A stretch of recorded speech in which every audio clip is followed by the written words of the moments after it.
Copyright disclaimer. Under Section 107 of the Copyright Act 1976, allowance is made for fair use for purposes such as criticism, comment, news reporting, teaching, scholarship, and research.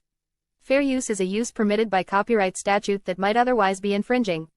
Nonprofit, educational, or personal use tips the balance in favor of fair use. Somebody's got to have some sense in this world. And a lot of white folk have demonstrated eloquently that they don't have no sense.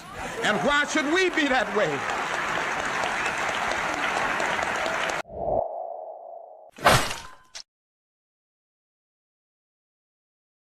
What it do, family and friends? Welcome back to the Church of Black Power. If you're not subscribed, go ahead, hit that subscribe button along with the notification bell so you'll be notified whenever videos like this drop.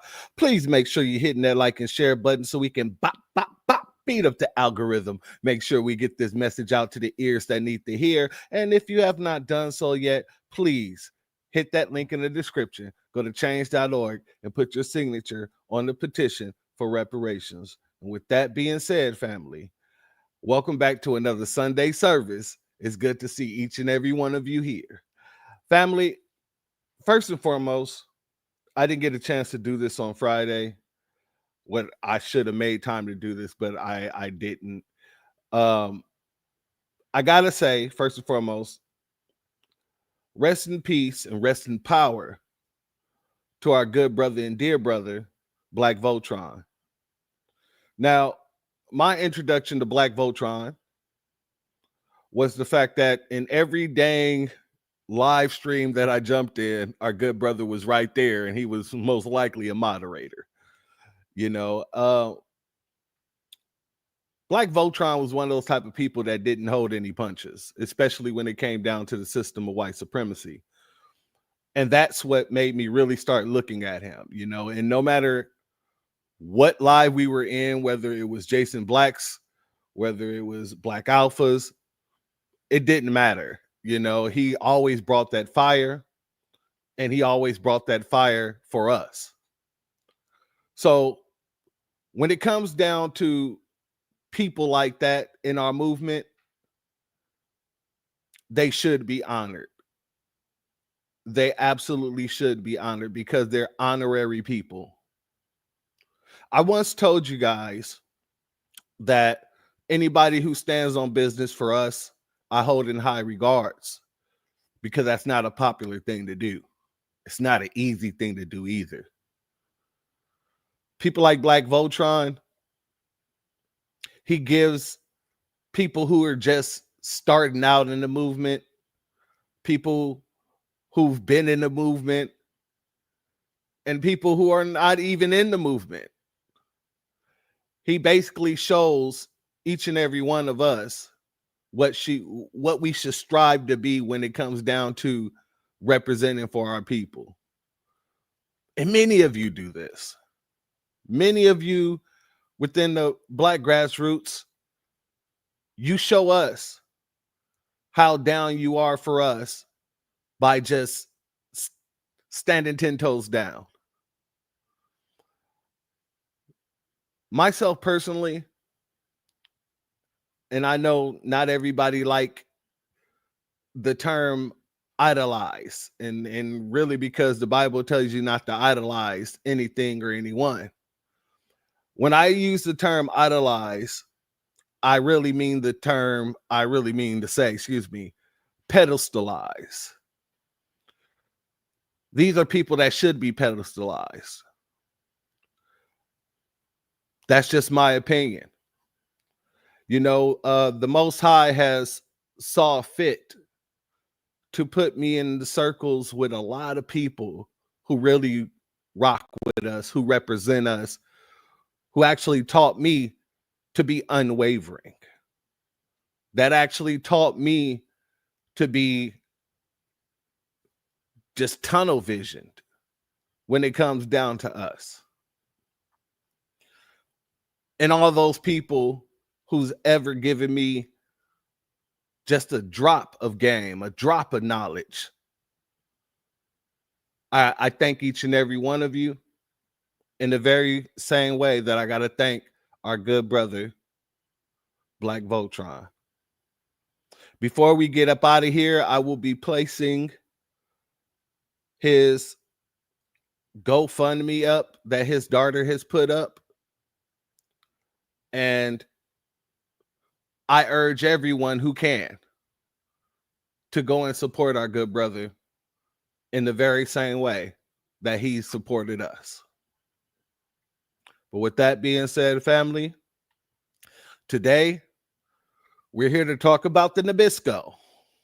We're here to talk about many things with the Nabisco. But the main thing is the fact that these people claim to not be able to stand us. They can't stand us. They can't stand being around us. We are the major issue in everybody's problems. But they won't leave us alone. We could be sitting at home. We could be chilling, minding our business. And each and every one of these people will find a way to get into our business, to get into whatever we're doing, only to claim that we're the biggest issue. I'm going to be honest with you, family. If I don't like somebody, I don't want to be around them. If I don't like somebody, I want nothing to do with them. If I don't like somebody, I make a full-blown attempt to never have to deal with any one of these folks ever again. That means I don't go to no parties that I know you're going to be at. That means if I know you go to a certain store, I won't go to that store. That means if your children walks down the street and my children are outside, I tell my children to come in the house. Now, I only have a son. He's grown now, but still, you get the point. Let me rephrase that. Taking everything inside of you to make sure that you're around us so that you can then make us the problem. That right there just shows how much you either envy us or you're mad that you're not us. You know that saying, they hate us because they ain't us? That's exactly what I feel like it is. So we're going to get into some of that today. We absolutely are. And we got to ask this question. If you're so fatigued by us, even though you're not using the proper definition of black fatigue, but if you're so fatigued by us, why do you make such a big deal about being around us? When you don't see your fellow lice-infested people, why do you go around saying things like, where's the diversity? Y'all remember when Kendrick Lamar did the halftime show? You had Nabiscos talking about there was no diversity.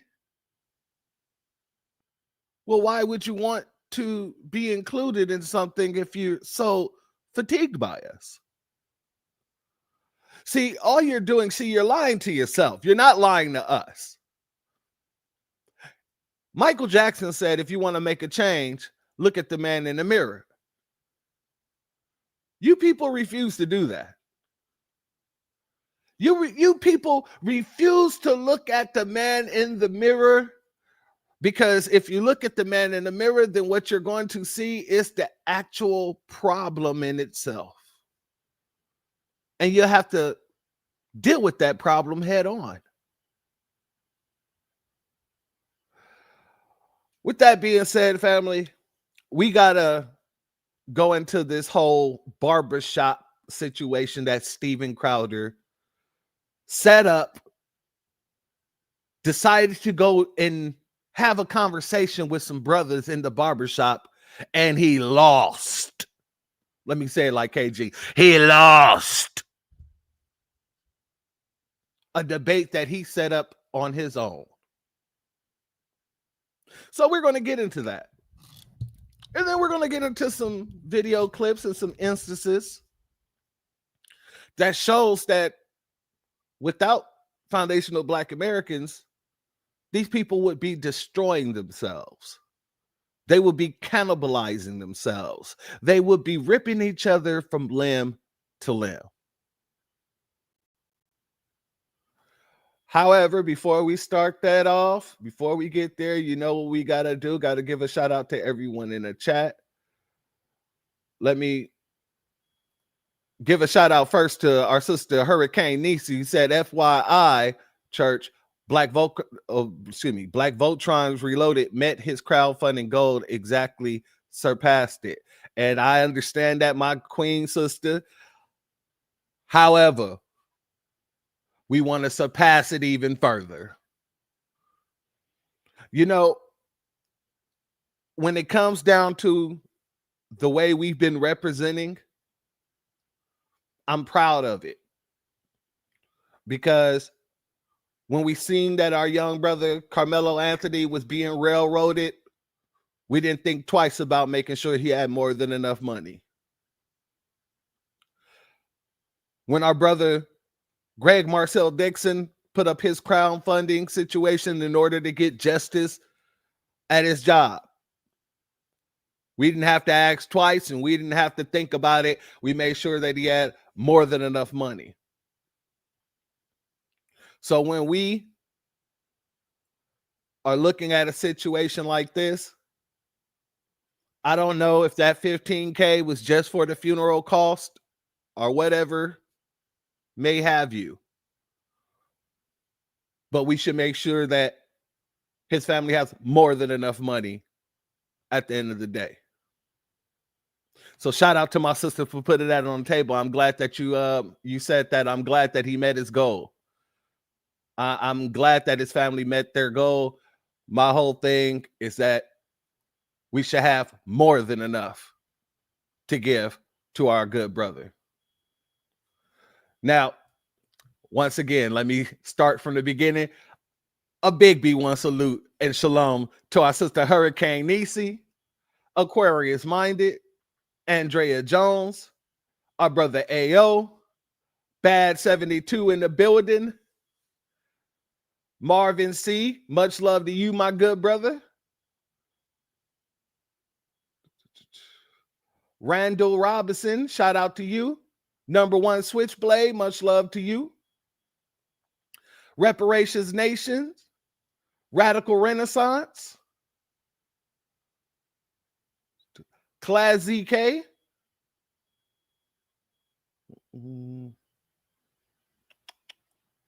Want to make sure I got everybody here. Our sister Mrs. L in the building. Shalom to you. Good to see you as always.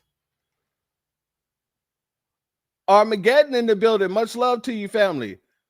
Anita Harrell in the building. Shout out to you. Shelly's Rets. Shout out to you. Good luck. Good seeing you, family. Much love to you. Let's see here. Shabazz American Freeman is in the building. Our brother Damon Reeves is in the building. Shout out to you. Brenda Thomas is in the building. Much love to you.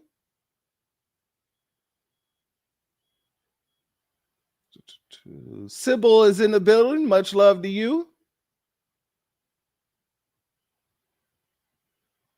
Make sure I got everybody here.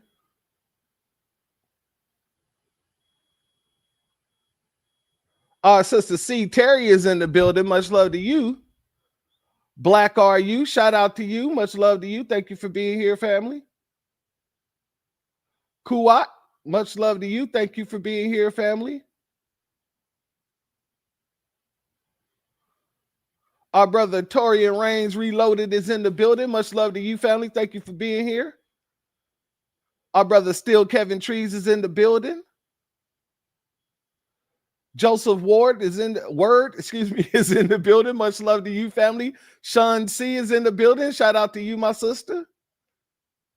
Tampa Bay is in the building. Much love to you, my sister. Alicia Stover is in the building. Much love to you.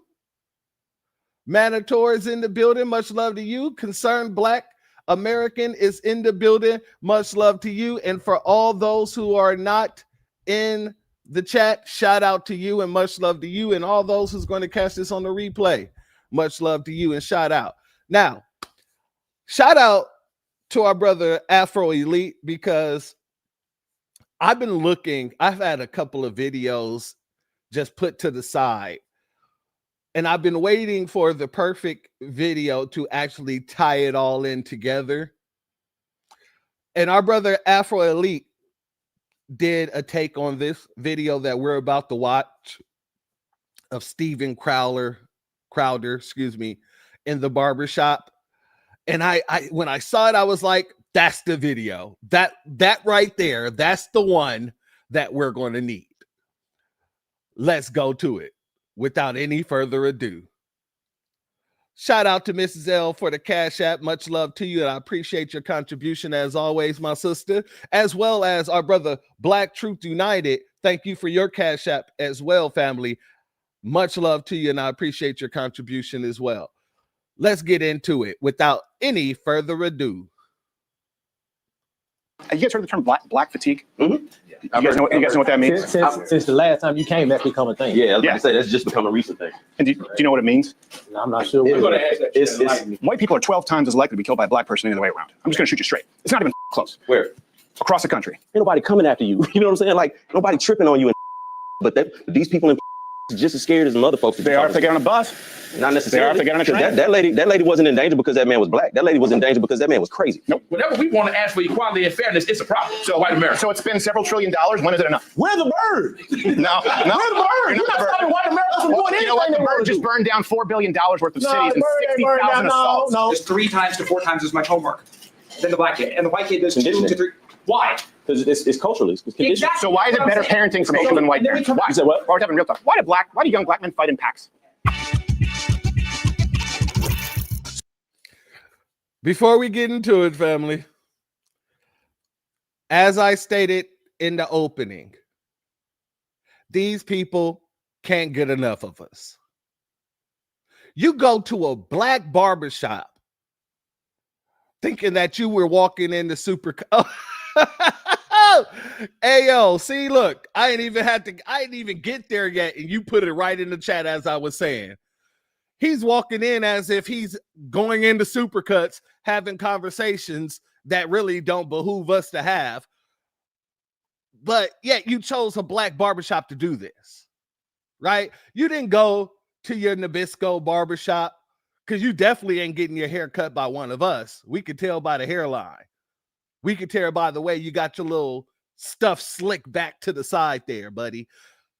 You chose to go to a black barbershop thinking that you was going to bring up these nonsensical talking points. Now, I also have to say this. As black Americans, we shouldn't even be giving these people the time of day. Let me say that again.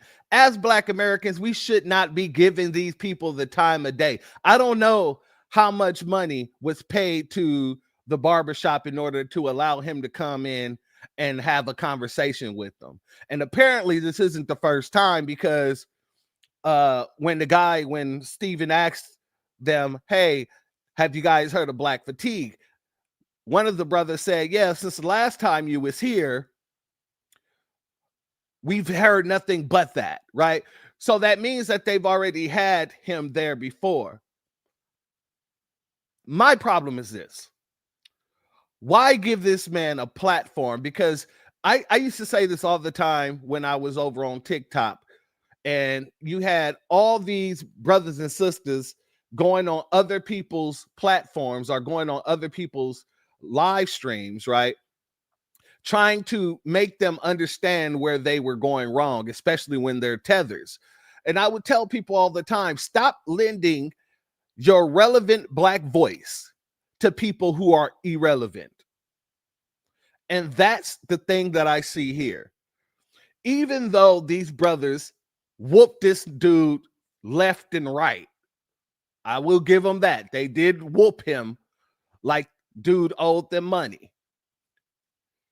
It should never been a situation In the very same way that these Nabiscos are going on campus thinking that they can force people to debate them, that's just a form of white supremacy. It's a form of privilege where they think that they can just go anywhere they want to and have these type of discussions. We need to cut that the hell off. Not just with our children, but as adults. We know what these people are doing.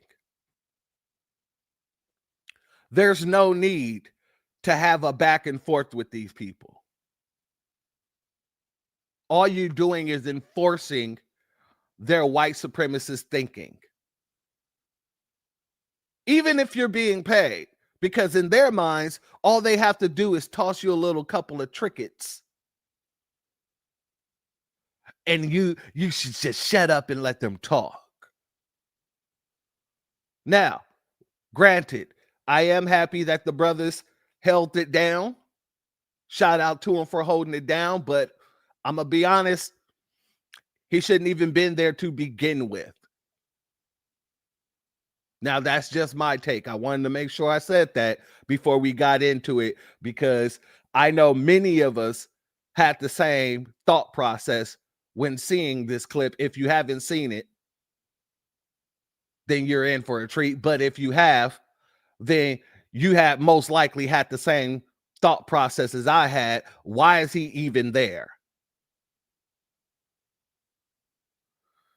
Now, before we get into this, let me go ahead and give a shout out. B1 salute to our sister Aquarius Minded. Thank you for your super chat. I appreciate your contribution as always, and your donation is blessed tenfold, my sister, as well as Alicia Stover. I appreciate your super chat as well, your super sticker. Much love to you. Your contribution is also greatly appreciated. Let's get into it, family. So a couple of years ago, when I started Black and White on the gray issues, I sensed some growing discontent or more of a racial divide in America than I'd experienced in my lifetime. And it seemed to be egged on by legacy media. It's sad to see a lot of people going along with it. The American people have felt safe in their home. The people who had absolutely no chance of victory. Hate and racism towards black and brown people. And as that evolved, and for the first time, I walked into Stevie J's barbershop, I really was looking to sit down and talk with, but mainly listen to real black Americans living the real American black experience to see whether they shared the viewpoints of a lot of the public representatives, the now networkless Joy Reids of the world, or back then the Don Lemons, what they wanted me to believe. I realized that CNN and MSNBC were full of shit. And overall, it was a largely... First thing that I'm noticing on this is the fact that he's playing all Democratic medias. He's not playing anything from Fox News or any right-leaning publication that was calling us criminals. That was guess Tori. He is Canadian. This is a Canadian guy. But he's not out here playing any of the divisive talking points that's coming from the right. Whenever he's talking about divisive talking points, he's only showing clips from the left-leaning news outlets. Well, why aren't you showing the divisive talking points from the right-leaning news outlets? Why aren't you showing your boy Charlie Kirk running around talking about black crime and fatherless homes and all this nonsense when you're talking about divisiveness? It's because he's not here to really have a conversation about divisiveness. He's there to try to indoctrinate people. That's it. That's all. Let's be very clear about that. It ain't about, I've been watching mainstream media and they've been making us, divide from each other and there's no real merit. No. What you're doing is going in there using that lamestream media talking point in order to get into the door. So then you can try to indoctrinate all the people inside. And I noticed that the first time that he went there was customers there. This time, they made sure that there was no customers in the barbershop when he came. And I think that was a smart move. Because if I was a customer and I heard this Nabisco dude talking that nonsense while I was in there, I would be like, hey, wrap it up. We're done here. I'm leaving. I'm not giving you $1. You're allowing this Nabisco to come up in here and spew all these anti-black talking points. Yeah, I probably would have left that barbershop. And I probably would have found a new one. Even if I was cool with the owner, it doesn't sit right with me that you would allow that. But that's just me. And I'm not saying everybody has to react like how I would react. However, it is what it is. Let me give a shout out and salute to our sister C. Terry. I appreciate your super sticker, family. Much love to you, and I appreciate your contribution as always, as well as our sister Bad 72. I appreciate your Cash App donation, family. Your donation is blessed tenfold, and I appreciate your contribution as well. Let's get back into it. Exactly, Miss Nisi. It's the principle. It's the principle. Now, I can understand that everybody has their own issues and everybody deals with them however they deal with it. Maybe they needed the money for the barbershop. I don't know. I really don't care. But me, myself, personally, if it was my business, even if I needed the funds, that's not something that I would allow. I would fundraise by doing a barbecue. I'll do a car wash. I do whatever I need to in order to get that money. But it ain't going to be giving a platform to a white supremacist. I'm not going to lend my relevant black voice to a white supremacist just so that they can go ahead and make clips out of it to try to make me look bad. I'm not doing it. Exactly, Reparations Nation. All money ain't good money. And even good money ain't good money. I'm going to be honest with you. Let's be honest. No matter how good the money is, there's a saying that my grandfather used to tell me all the damn time. No matter how much money you get, it is not going to make you feel better about your conditions. If you are a real black man. No matter how much money you get, it's not going to change the condition of our people.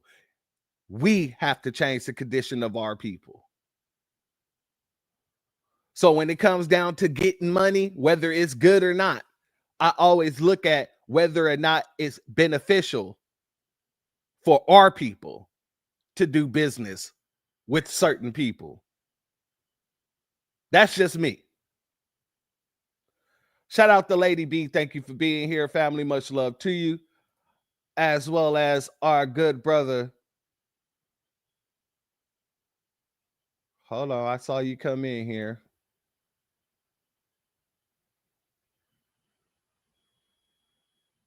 Our good brother, DJ Black 909. Much love to you, as well as GG. Much love to you, family. Thank you for being here. Now let's get into it. Oh, also, shalom and salute to our brother Jesse Paris in the building. Much love to you, family. Let's get into it.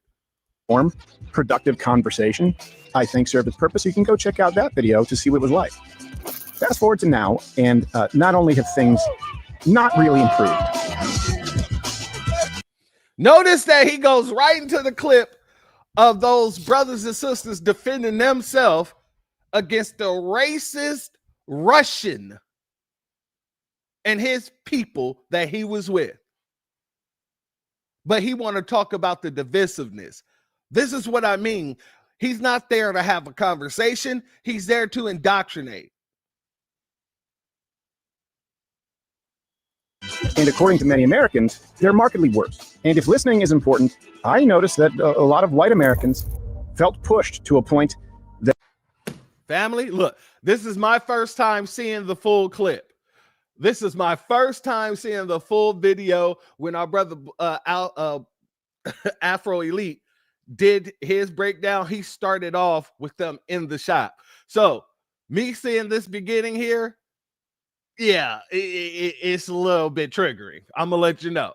But look at all the things that he's showing, but he's talking about trying to bridge a gap. You're not bridging the gap by trying to make or demonize us or make us to be the bad guy. You're not doing that at all.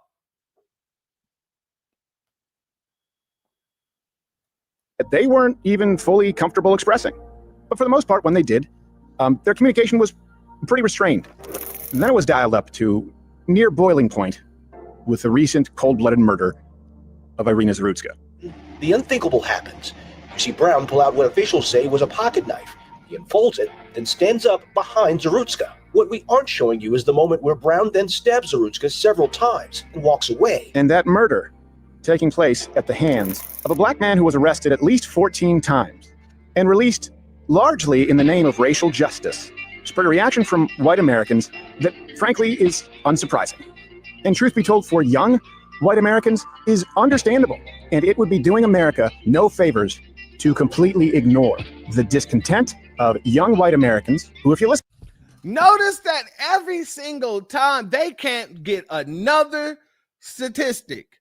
They keep going back to that same 2019 statistic, even though the FBI have already stated that the way people are using these statistics, are incorrect. But they continue to go back to the same statistic.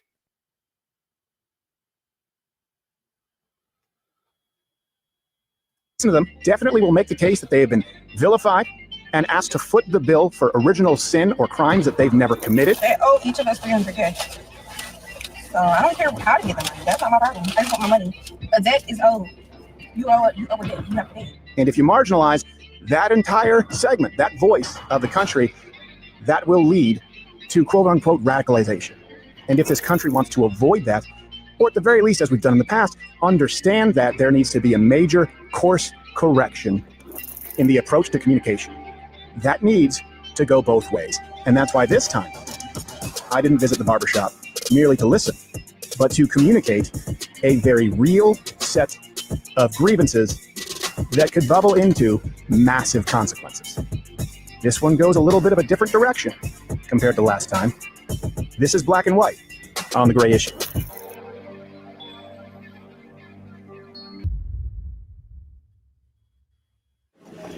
And that's Steve right there, the blue shirt. Blue shirt? Oh, Steven. I met Cedric. I think I scared him. I think he was... Hey, doing all right? Yeah, man. How you doing? Good to see you. I need it.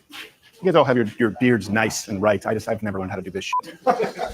Because you can't. That's what we do. God dang it. Oh, my bad. I didn't mean to.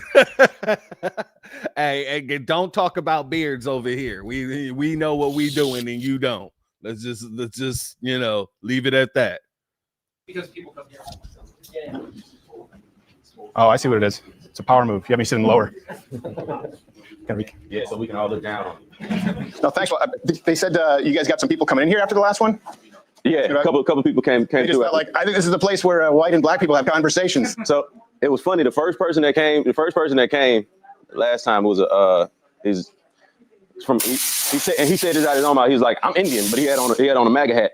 Okay. And he walked in and was like, hey, I saw you guys on Crowded. Can I get a cut here? Yeah, I guess so, man. Come on. Did you have your hand on your piece? You're like, I don't know. Nah, because he didn't come like that. He didn't have a backpack and the ski mask on. Yeah, he didn't have that on. Was he nice? Was he good? Cool. Yeah. What do you guys think, like, when you see someone with a MAGA hat? Because I know we were kind of talking about that last time. It depends on how they present themselves. To me, yeah, for me. Well, okay, so what would present themselves in a way that would be like decent versus piece of shit? Yeah, some people carry that air of superiority. Yeah. And if you present that to me, I'm very conscious of that, if you present that to me, I'm gonna respond appropriately. Yeah. That's just me personally. What would be like an air of superiority? Like just like certain things you say in conversation, and and like you said, just in the physical nature of these chairs. Well, in conversation, you can physically go up and down and put yourself above or beneath. So when people do that kind of stuff. Yeah, it's funny that you mentioned that because I actually, when I do change my mind and sit with people, I actually kind of slump my shoulders and deliberately kind of make myself smaller, just to not. It's like, what is it? The crab that has a red under its claws is showing danger. So I don't wear red because apparently that signifies poison. But yeah, no. Shout out to Damon Reeves. He said, "Why these shine bones entertain this Canadian piece of?" You know what? That's my question too. It's not just enough that he's a Nabisco, but he's a Canadian Nabisco. Why the hell are you even sitting here talking about American issues with a Canadian? Why? I mean, it just doesn't make sense to me. That's not something that I would do, but these folks aren't me. I understand that. Understandable. But God dang it, that's a question that we all have, family. A B1 salute to Angelic, as well as our sister Shamika Gray. Much love to the both of you. Shalom. Thank you for being here. There's all these body language experts now. You watching TV, and I'd like, this seems like horse shit. Like, he looks to the left so you can tell he's lying. Yeah, some of it is horse. It's like, I saw him on camera. He killed his girlfriend with a butter dish. I don't give a shit what he says. He took too long to say that answer. He had to think about it. No, he's thinking about what he wants to say. Yeah. He don't just spit out. He wants to think about what he said. Last time we talked, we were kind of just, and the reason was just like, often you see in news, people just kind of siping themselves off right into an echo chamber. And I thought it was good. We were just kind of able to see other perspectives. Where do you think the country is now? Like with that? Like, is that an open question? Or? Yeah, race relations between, because last time I wanted to get your perspective, and there's a perspective now in the white community. None of us are an ambassador for the entire community, but things have changed quite a bit the last year and a half. Temperatures have gone up. But what do you guys think? What do you think we are in the country? I'd like to chime in on that. Yeah. I'm happy you asked that question. There are a lot of social and economic dynamics at play that have certainly gone, in my opinion, in the wrong direction. I don't think that people really understand gravity of where we're headed. We are vastly sliding into an autocratic regime here. And I'll give you several reasons. See, in order to have, you can't have a one-dimensional approach when you're wanting to continue to lead from a global perspective, all right? What you see here today is an isolationism approach, which has never worked in the past because we don't have an understanding of geography and history, all right? And I'll just simply close by saying, you got to understand something. The rest of the world is grossly infuriated with the way America has taken shape. And not only that, we're ceding all our best opportunities to China, right? Look around you in the relationship they're fostering with everybody else, which includes Canada, Mexico, and they've even gone as far down into the Latin American corridor, fortifying their bases while we're still hollering that we're the greatest. You talking about China, like in the Panama Canal? Not just the Panama Canal. Let's pivot from the Panama Canal and let's look at the long-term strategy they have now, where they just signed an agreement with Mexico to build another canal bypassing the Panama Canal. And when you look at the whole Oh, I was wrong. They do have customers in here this time. Oh boy. And they just, they're just sitting there, huh? Okay. Yeah, like I said, I wouldn't be one of those customers like wrap it up. Hey, I'm gonna need you to take this off of me. I need to go. Just to be 100 with you. That's just me though. Like I said. Atlantic corridor. Salute to our sister Priscilla Taylor. Much love to you. Thank you for being here, family.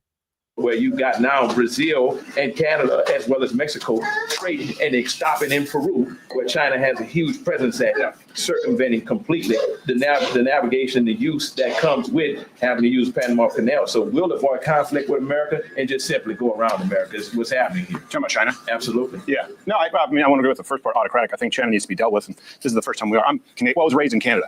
Canada sucks. Canada is a dog shit country. Canada, the kind of shit we're doing, you can't do this in Canada. If you say something too offensive or I say something too offensive, you will be jailed in Canada. Yeah. That's the thing. Yeah. So I'm fine with the U.S. being the best country. I came here from Canada because, I have friends who were arrested. I had a friend, stand-up comic, was fined for telling a joke. I don't think people realize how good we have it here in this country compared to other countries. But that's the painstaking part about it all is the fact that, I've always been one to say, and I believe this firmly, freedom is not a right. It's a privilege until you wake up the next morning and find out you don't have it anymore. Yeah.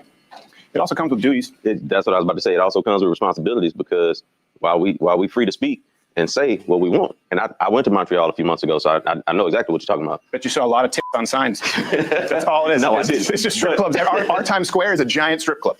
It was a couple of them. Yeah. But no, like there is responsibility, and like everybody's from different places, different backgrounds. Some of us from certain backgrounds know like running your mouth too much in a certain space can get your ass whipped. Yeah. Like you're free to say what you want, you're just not free from the consequences. Like the consequences that come with you saying the wrong thing at the wrong time to the wrong person. Yeah. And that's where we all have responsibilities in what we say and when we say it. Yeah. The problem, and that's I was kind of talking more domestically. The problem with that idea is a lot of people are offended by different things, and so people get their ass whooped for something they didn't say. Right. That's the real thing. I don't know if you guys were following the stabbing there on that train in Charlotte, Irina Zarutska. Last time I was asking where you guys thought we were. You know, they went from talking about people getting their ass whooped for things that they say to this dude deflecting over to the damn Zarina Zaruska whatever situation that many people think really didn't happen. I don't know either way, but I'm gonna be honest with you. That was a deflection if I ain't ever seen a deflection. You talking about people getting their ass whooped for things that they're saying, and then you go and deflect to this quote unquote woman who was stabbed on a train. How does that correlate? It doesn't. So you already knew where you were going to go. You knew your talking points. You already had them set up. You had those ducks in a row.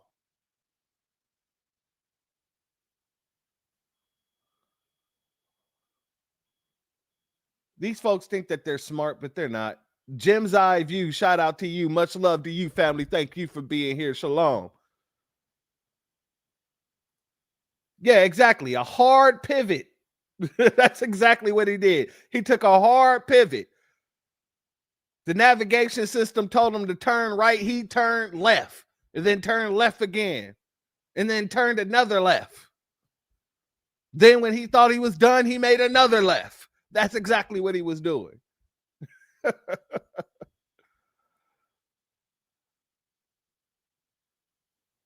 Shout out to Tampa Bay. I got you, sister. It won't be right now because for some reason, when I do it from my phone, that never works out. I got to do it directly from the app here.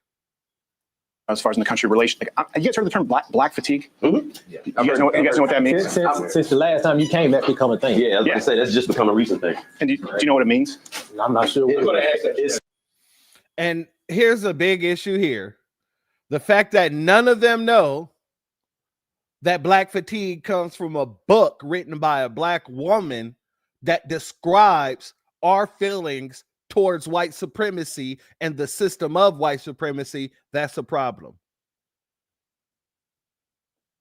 Now, I'm not faulting them for not reading the book, but I know y'all heard the term black fatigue. He just asked you about the term black fatigue. I know that you have a freaking computer in your pocket. You should be looking these things up. Because and we all know this, every single term that they use against us, they've either stolen from us and flipped, or they stolen from someone else. So with that in mind, when they heard the term black fatigue, you should be Googling what black fatigue is. Not just taking it at face value because the Nabisco said it. But let's continue. It's a term that's being used by people in the white community, by and large, again, saying they feel like they've been victimized and they're tired of taking that shit. You know, that was a girl who was dying alone in public. And that was a guy who was let out 14 times. 14 times, including violent crimes in the name of racial justice, right? He didn't have to post bail.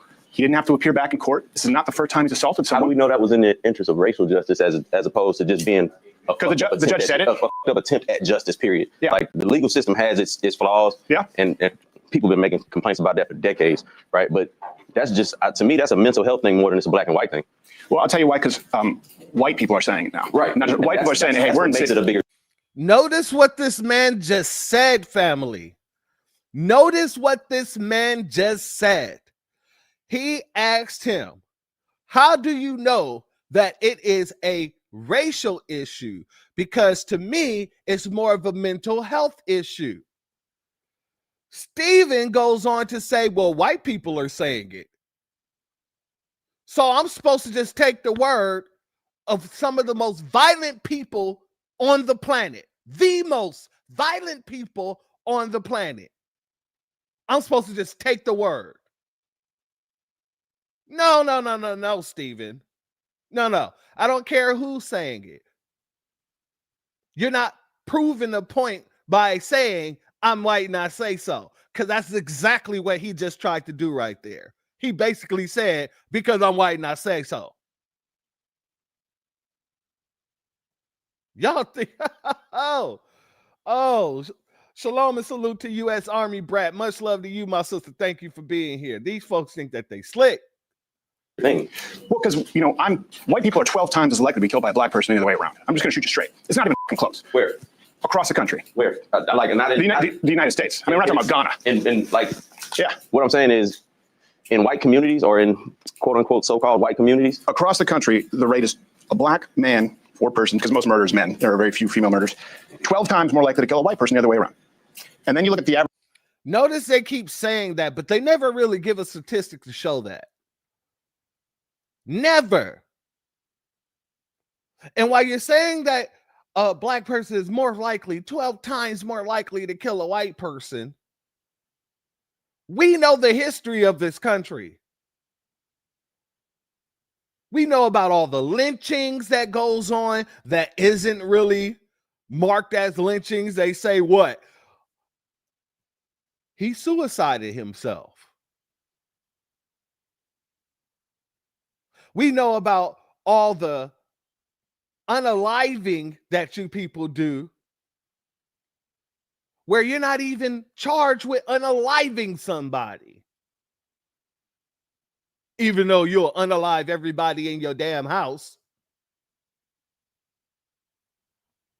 So when you're saying black people are 12 times more likely, show me the lynch mob that are made up of all black people. Show me the Nabisco that's being hung from trees and them saying, no, he unalived himself. You're not going to be able to do it because there is no instance of that.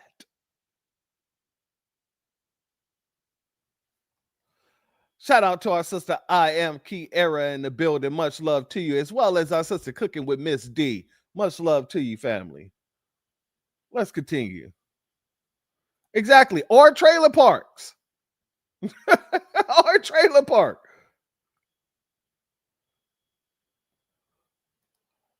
Steven Crowder is the guy who used to go to different public areas with a table and he would write whatever, debate me on it. So he would say things like black people are violent, debate me on it. Or he would say things that like trans people have a mental health issue, debate me on it. This is the original debate me, bro. Shout out to U.S. Army Brad. I appreciate your cash app. Much love to you. And I appreciate your contribution as always, family. Also, shout out to Mark Curry in the building, as well as our brother Zavon Scott. Much love to the both of you. Thank you for being here. Let's continue. The amount of times that someone in this country is arrested before they're brought in for killing, charged with murder. Do you know how many times they're arrested on average before they murder? 11 times.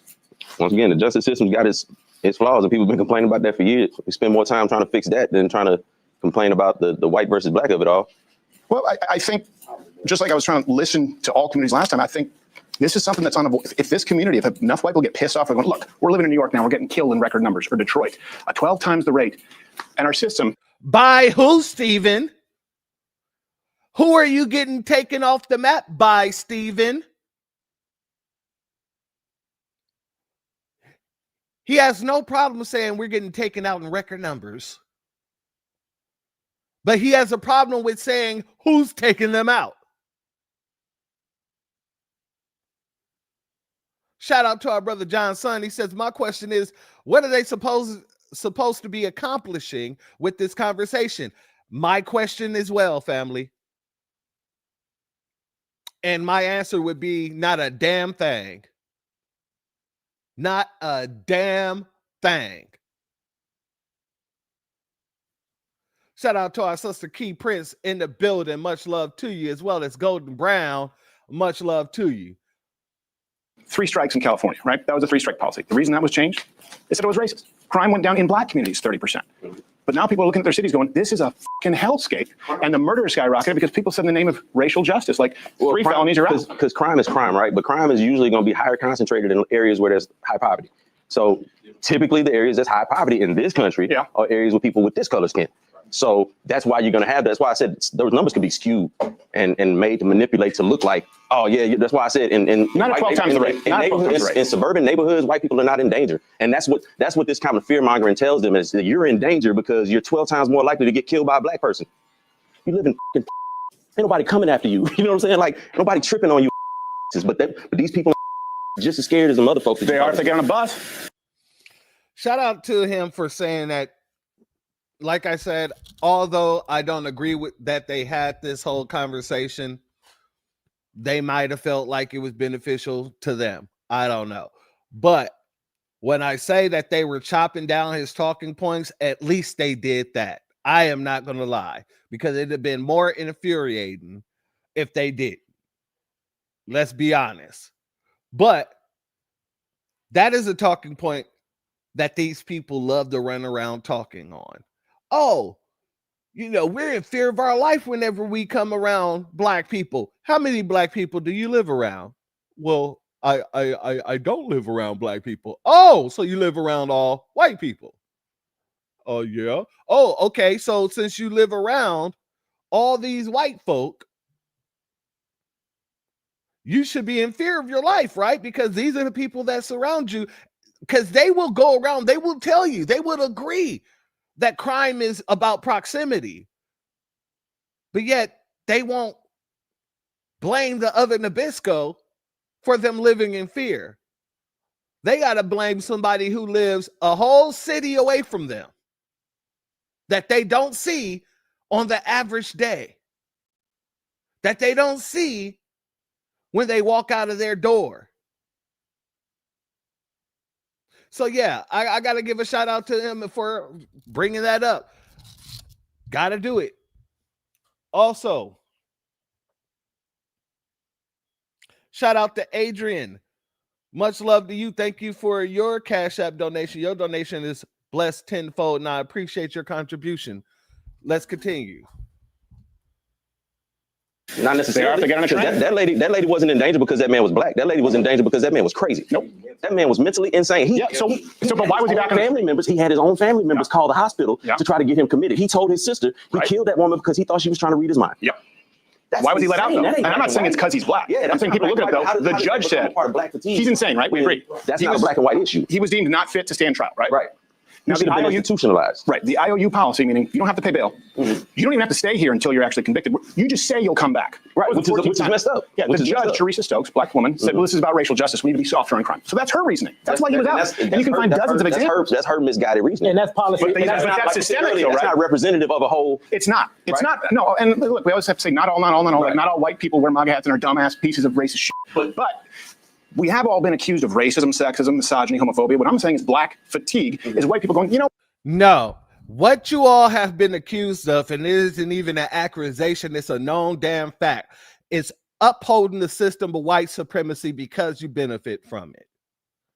That is what you are placed on the chopping block for. It's not all white people are racist, but all white people in America benefit from a racist system.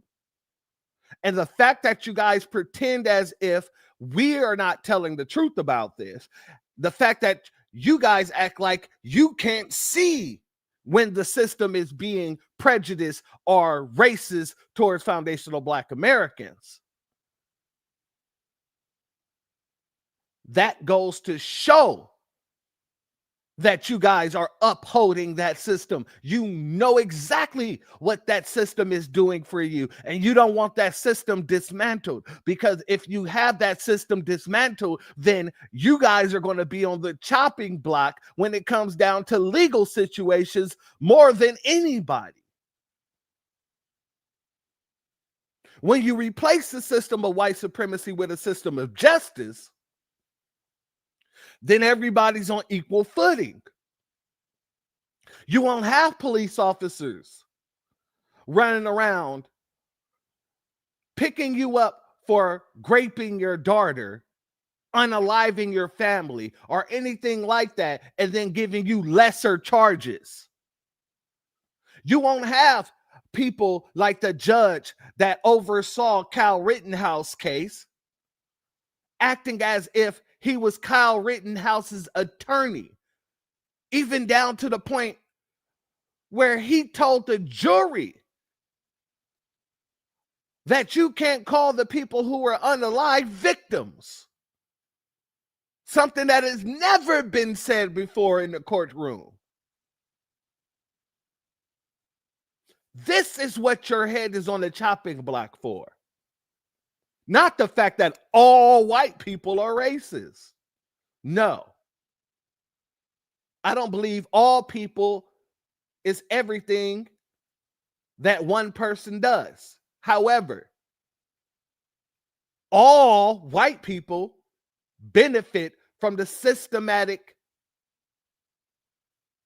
oppression that Black Americans live through. And they have been benefiting from this racist system, this system of white supremacy, ever since the good ship Jesus landed here. But before that, when they were enslaving the indigenous Black Americans here, taking their names and their titles and switching it up, reclassifying them as Negroes and putting them into slavery.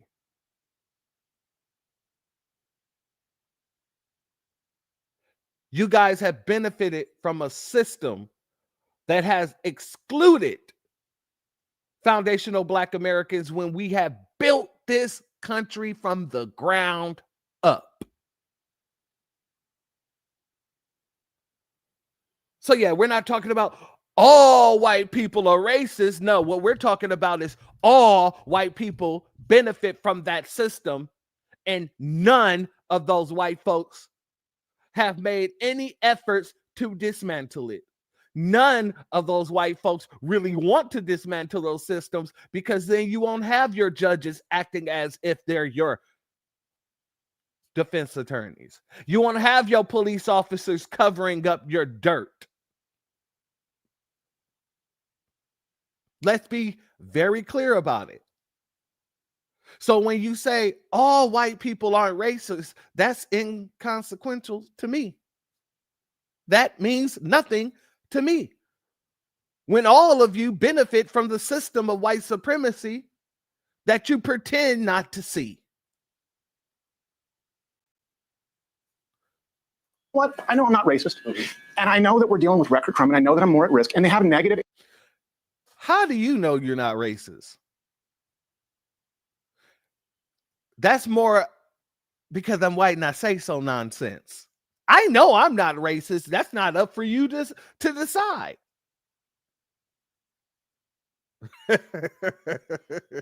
He lied right there. Yeah, exactly. Exactly. You don't get to decide whether you're racist or not. Let's be very clear about that. You can't say I'm not racist when you literally went into a Black barbershop in order to spew a bunch of anti-Black talking points. That's racist. You're a racist. Shout out to Leonardo Yuta. Much love to you, family. As well as Troy. Shout out to you. Thank you for being here. interactions, and they're constantly told that they're not allowed to voice their fucking opinion because they're white. And if those people get pissed off, like that's where we actually could end up with some kind of, I'm telling you, I see this brewing.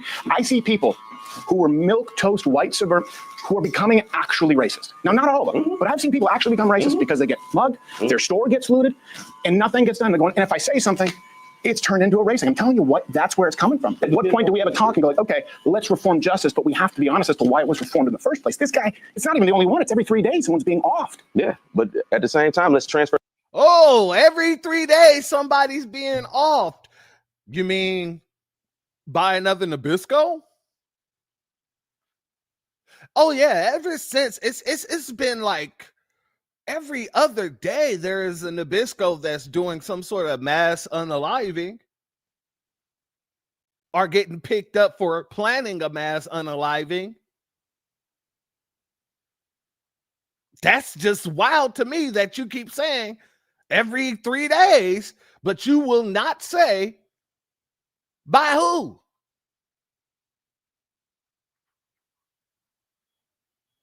Shout out to John's son. He said they're not playing when they play dumb. That's why I have no rap for them. Just a 2-word response. I'm going to be honest with you, family. They may be dumb, but they're not stupid. And I know they kind of mean the same thing. I'm going to be honest with you. When they're talking about certain things, they know that they're lying. They know that they're lying. Dr. John Henrik Clark used to say it all the time. White people love to play and act as if white supremacy doesn't exist, and they expect you to play along with them. Yeah, we don't do that. So they may be dumb. Dunce hat on, everything. But when they're talking about these situations, they know damn well that they're lying. That's something that they're not stupid of, or they're not dumb on. They know for a fact what they're doing. In the very same way that they go around talking about white supremacy doesn't exist. They know what they're doing. They're trying to convince you. They're trying to indoctrinate you to believe that they don't know what they're doing. Absolutely. Shout out to Dr. Frances Cress Wilson as well. She also said that. You're absolutely correct. Let's get back over here real quick. That over to, I mean, there's a lot of unsafe things in this world. Like getting mugged by a black person is not the paramount unsafe thing. There's school shootings, there's road rage, there's all of that shit. Yep. And the primary people that commit a lot of those are people who don't have this skin. No. So if switch it over, if black people say, well, we getting fed up and we tired of all these school shootings and all of these road rage and all that, who do we say something to? Who hears our voice? And when does the white fatigue kick in? When does the white fatigue kick in? Well, we've been hearing about white, that's the point, right? We've been hearing about it all our lives, about white fatigue, about systemic discrimination. Nothing's ever been done. That's the problem. It It's has been still done. here. That's why we've done systemic justice reform that has led to more crime, right? That's the reason for no 3-strike policy. That's the reason for cashless bail. That's the reason for catch and release. The reason for it, in the wake of Black Lives Matter, George Floyd riots, Summer of Love, was we're going to reform crime, we're going to reform the justice system, and all right, so let's talk about this whole situation with the cashless bail, 3 strikes, all this other stuff. The reason why those things are racist is because they target one group and one group alone, and that's Black Americans. Cashless bail is racist and it's unconstitutional. Why? Because it goes against the equal protection under the law. Nabiscos get off of crimes all the damn time because they're able to bail out. Do you know why there's a high conviction rate but a low conviction rate when it comes down to actually being because of the fact that the DA actually won the case? It's due to deals. The DA make deals with people who are in prison, who don't have the money to get out of prison, and then they start tossing these crazy numbers at them. if you don't take this 10-year deal, we're going to give you 152 years. We're going to suggest that you get 50 years to life. And knowing how racist the system is, many of the folks don't even want to go up against the court system because of the fact the court system is inherently racist against us. So when you're talking about cashless bail, you got to put the context in there. Because the high conviction rate of DAs, like I just said, isn't because of the fact that they're actually good at their job and they're proving people to be guilty. It's because they're able to use the fact that, one, these people can't afford to bail out. And I was told by an attorney when I was very young, if you ever get in trouble, bail out. You fight your case from the outside. Because if you fight your case from the inside, not only will it look bad, but they're going to treat you a whole lot different. The system is going to treat you a whole lot different. There were situations where I got pulled over for a warrant and taken to jail. If I didn't bail out because they tried to give me a deal for the warrant, and it was only a traffic warrant, they tried to give me a deal for 6 months for a traffic ticket. Well, also a failure to appear because I forgot that I had the traffic ticket. But that's neither here nor there. They tried to give me 6 months. I bailed out, went to court, and they gave me time served. When you have the funds to bail out, whether you have the money to fight the case or not, they tend to give you lesser charges because they know that you're not inside. People who are inside, they tend to do dirty.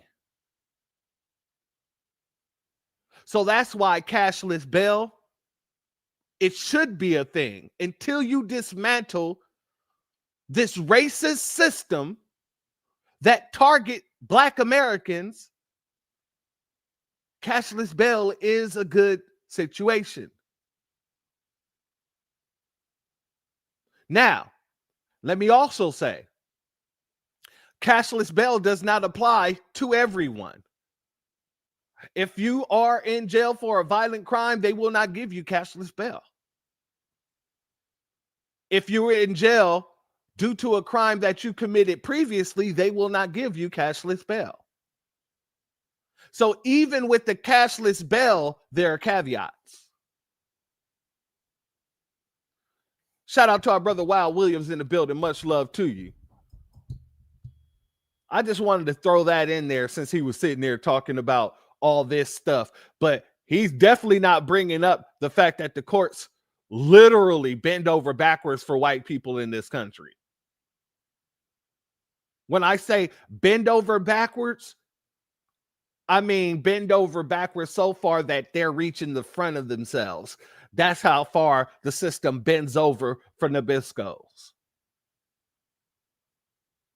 But when it's Black people who's dealing with the system and the way it operates with us, oh, that's just being lenient, too lenient. It's dude. Let's continue because I can go on a tangent and I'm trying not to. It's gotten worse everywhere it's been. And then when white people leave those neighborhoods, well, now it's white flight. If they come in, it's gentrification. And I'm telling you, there are a lot of people who are pissed off and they're not going to sit down and have this conversation and be real about it. And they're going, well, what happens when someone has to keep their mouth shut about everything? Nobody said you have to. That's how they feel. That's not that I don't believe white people have to keep their mouth shut. I think white people don't speak up about a lot of the things that they do, and they perpetuate that. Say that again for the people in the back. Please say that again for the people in the back. Well, now it's white flight. If they come in, it's gentrification. And I'm telling you, there are a lot of people who are pissed off, and they're not going to sit down and have this conversation and be real about it. And they're going, well, what happens when someone has to keep their mouth shut about everything? Nobody said you have to. That's how they feel. That's how they feel. I don't believe white people have to keep their mouth shut. I think white people don't speak up about a lot of the things that they do, and they perpetuate that affects us negatively. That's the stuff that nobody wants to. That the issues aren't made about those things. I really respect the platform that you have, because you do have open and honest conversations. And Nope.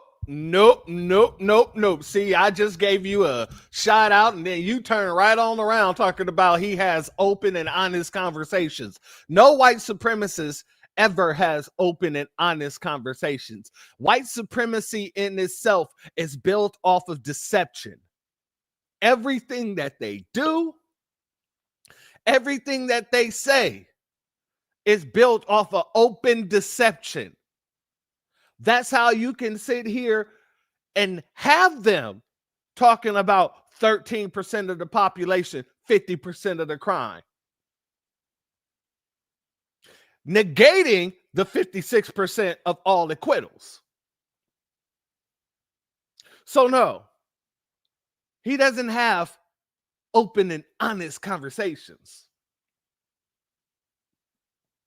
Now, you may be having an open and honest conversation. He's not doing that whatsoever. He's trying to spread indoctrination. And you guys are pushing back. I'll give you that. You're pushing back. However, to lie like that, to make him feel good as a Nabisco man, because that's the only reason why you could lie like that. That would be the only reason why you would lie like that, to say I respect your platform because you have open and honest conversations. To say that is to say that Charlie Kirk had open and honest conversations. And we all know that that's 100% false. That is an inflated lie.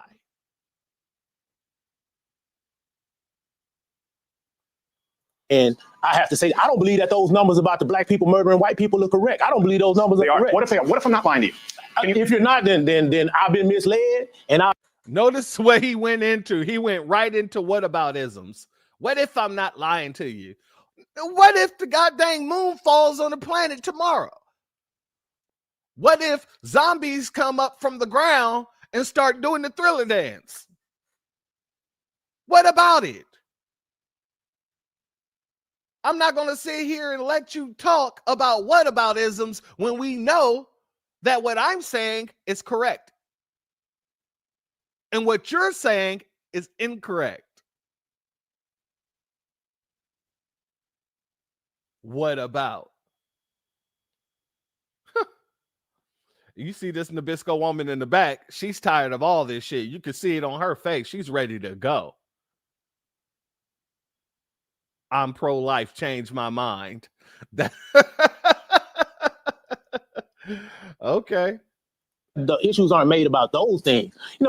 I really respect the platform that you have, because you do have open and honest conversations. And I have to say, I don't believe that those numbers about the black people murdering white people are correct. I don't believe those numbers are correct. What if they are? What if I'm not lying to you? If you're not, then I've been misled, and I've been isolated from realistic numbers. But I know in this country, from the time that we got here and until now, there's never been hordes of black people that just go out and maraud and menace white people. Interactions happen and things do occur. I'm not saying that they don't, but not by and large in number. We can't be this small a percentage of the overall population and still have the numbers that people try to perpetuate onto us. See, black people do more harm to other black people than we do to other white people. Well, that's true. That's true. Because people are close. We also have historical evidence of groups of white people attacking and chasing black people. So it's coming after. So when people say it's not happening now. So I'm just saying, and that's the point. We're at a precipice. What the hell you talking about is not happening now, Stephen? A Nabisco unalived another Nabisco, and HBCUs got bomb threats. What the hell are you talking about? It ain't happening now.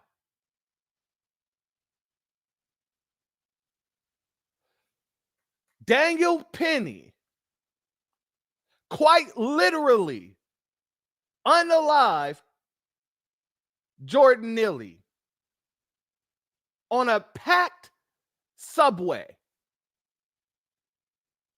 in broad daylight and got off. What is he talking about? Like, I just couldn't be this guy right here or any one of these guys just sitting there listening to these shenanigans. The just out. I don't even know how to say outright. It's just outlandish lies. And you're just sitting there. Now, granted, you're pushing back, but this is too much of a waste of time for me. This is too much of a waste of time. Why are you taking time out of your busy day in order to even platform this nonsense?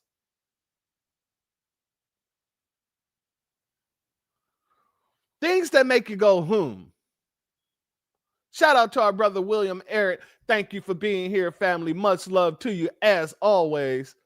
Good to see you. As well as our brother T1 Productions. Much love to you. Exactly. Outright and outlandish lies. Exactly what he's telling. And these folks are just sitting here, and honestly, I would already put them out of my goddamn my establishment a long time ago. That would have been a caveat if I ever allowed him in the barbershop. I'd be like, the first lie you tell, I'm escorting you out.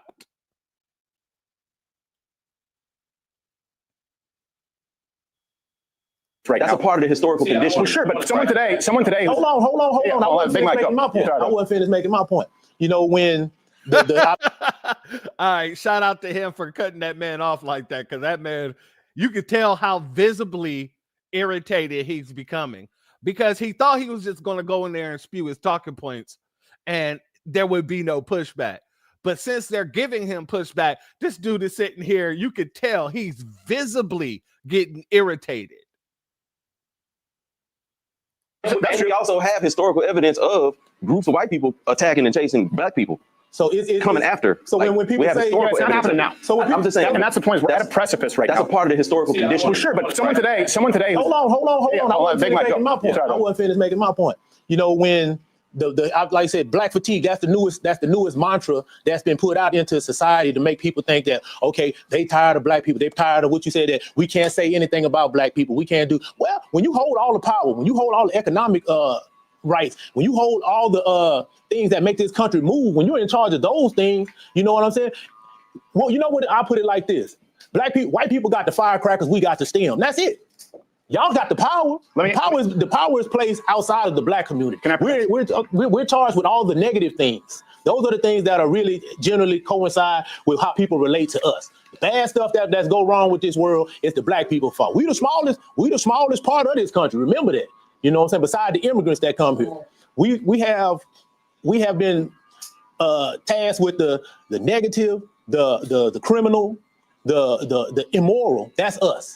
And that's what we consider, that's white fatigue. But you know what we do? We just say, that's just how it's always been. So we don't make up words for it or terms for it. So now you have a frustrated group of white constituents that feel like, oh, we can't say anything. We have to do this. We have to do that. So you don't be deemed as it. Well, if you wasn't that in the beginning to start with, there would be no need for the further reform or the feelings that you have. You can't say anything about, because you done treated us like shit for so long, and people finally stood up and said, hey, you got to stop treating us like shit. Now that you won't feel like, you know, things aren't going in the manner that you want, now we want the right to keep saying those things. What if your premise is completely flawed? And what I mean by that is, if we're trying to understand it, you said this dude in these whataboutisms, he is what if he should go work for Marvel. You know, I know they got a series called What If. He should go right for them, since he want to talk about what if. We don't deal in what ifs. We deal in what is happening. We deal in reality. Something that you Nabiscos and white supremacists do not operate in. You folks You operate outside of the realms of reality. We don't have that luxury. Shout out to my brother William Arian. Thank you for your Cash App donation. Excuse me, your super chat donation. Your donation is blessed tenfold, and I appreciate your contribution, my brother. He said, I wouldn't even talk to these people. There's no dialogue with a white supremacist and their adjacents. You're absolutely correct. You're absolutely correct, especially because of the fact they're not there to have good faith dialogue. Nothing that they say is in good faith.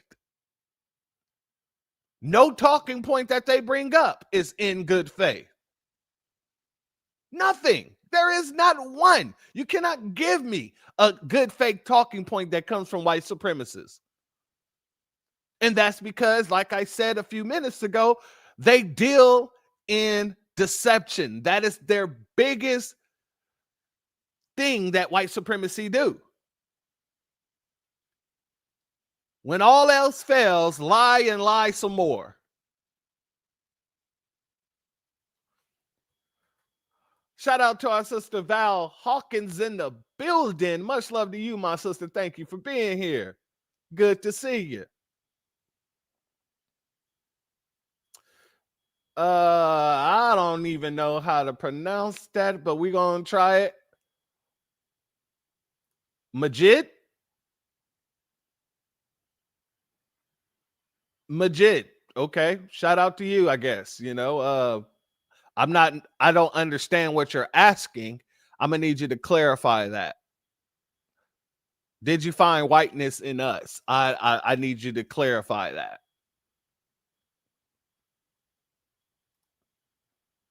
Let's continue.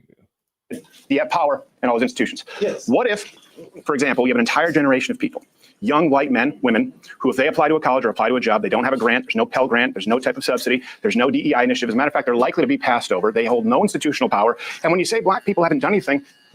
See, that's the problem.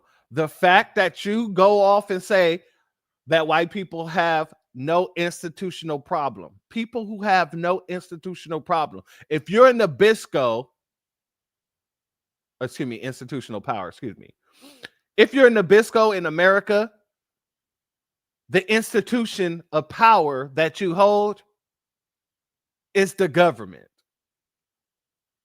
And they know this.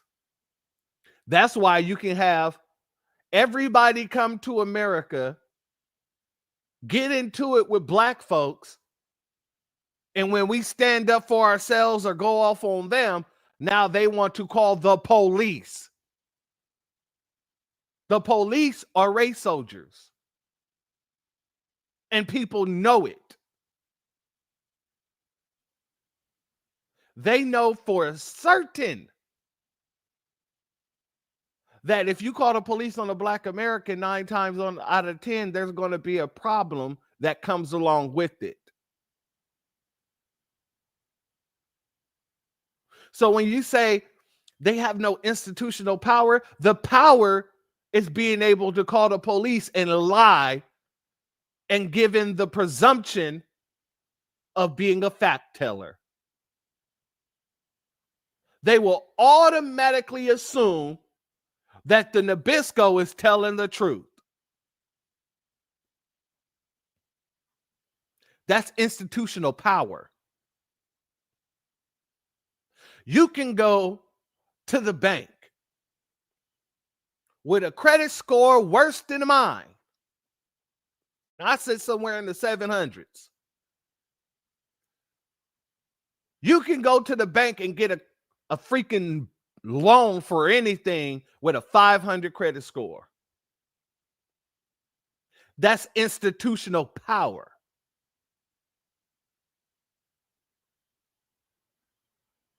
When you look at redlining, that's institutional power. Not wanting to live in certain areas as black people, and then forcing or telling your politicians that you don't want us in your neighborhood, and then they go and draw lines up to make sure black folks don't get in those neighborhoods. Gerrymandering and things like that. That's institutional power. See, when these people talk about institutional power, they think that there's some big red button somewhere that just the oligarchy and these rich white Nabiscos can just walk up and press and utilize their power. No, power is unseen, but very much so felt. Let me say that again. Power is unseen, but very much so felt. So when you say these people don't have any institutional power, let's see how that works when they call the police on a black man. Let's see how that works when they go start problems and then call the institution of white supremacy to fix it. Let's see how that works. When you think of this white person, a young white person, because I'm seeing some people become radicalized and it can become a problem. Yeah. And then they see billions of dollars and riots and damages all summer long. And then they go, why is this happening? Black Lives Matter, right? So they're going to make that. Billions of dollars of damages. Family.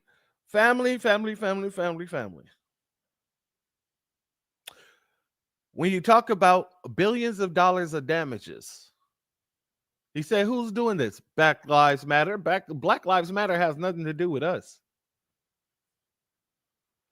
Black Lives Matter was an organization that used the death of Black Americans in order to get funding, in order to push their agenda and narratives,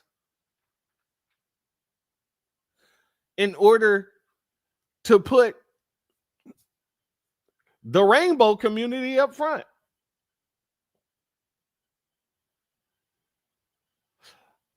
That has nothing to do with us. But even when you look at those situations, they wasn't the people doing that.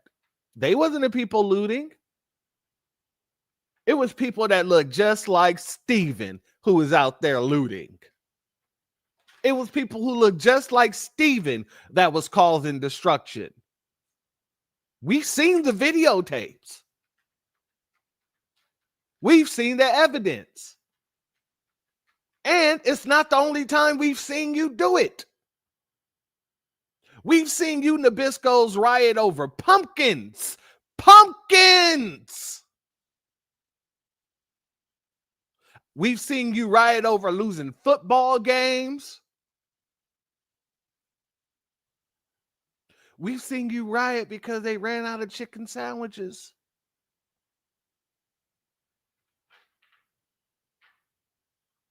Let's be very clear about that, Stephen. Connection. Now, they have no institutional power, but if they go into a neighborhood that's largely black, they're going to get the shit kicked out of them. And they're being blamed for something that supposedly their racist forefather did that they have nothing to do with.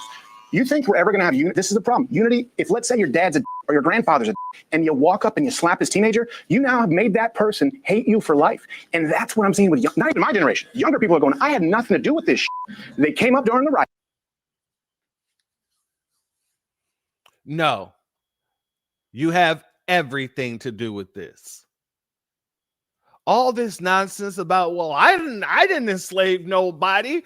I don't have any power. I didn't do this to your people. You're a part of a lineage of people who not only did it, but continues to keep it going. You benefit off of everything that your founding fathers have done to us. You called it the American dream. Off of our nightmare. You're not about to sit here and act as if you don't benefit from it because the system in itself still protects you. And you know you benefit from it, or else you will want to dismantle the system and replace it with a system of justice. But you won't do that, because if you do that, then you're going to be on the same footing as us. And white supremacy is all about what? Making sure that you Nabiscos don't have to compete with us. Making sure that you guys are given all kinds of free giveaways and goodies while depriving us of the very same things.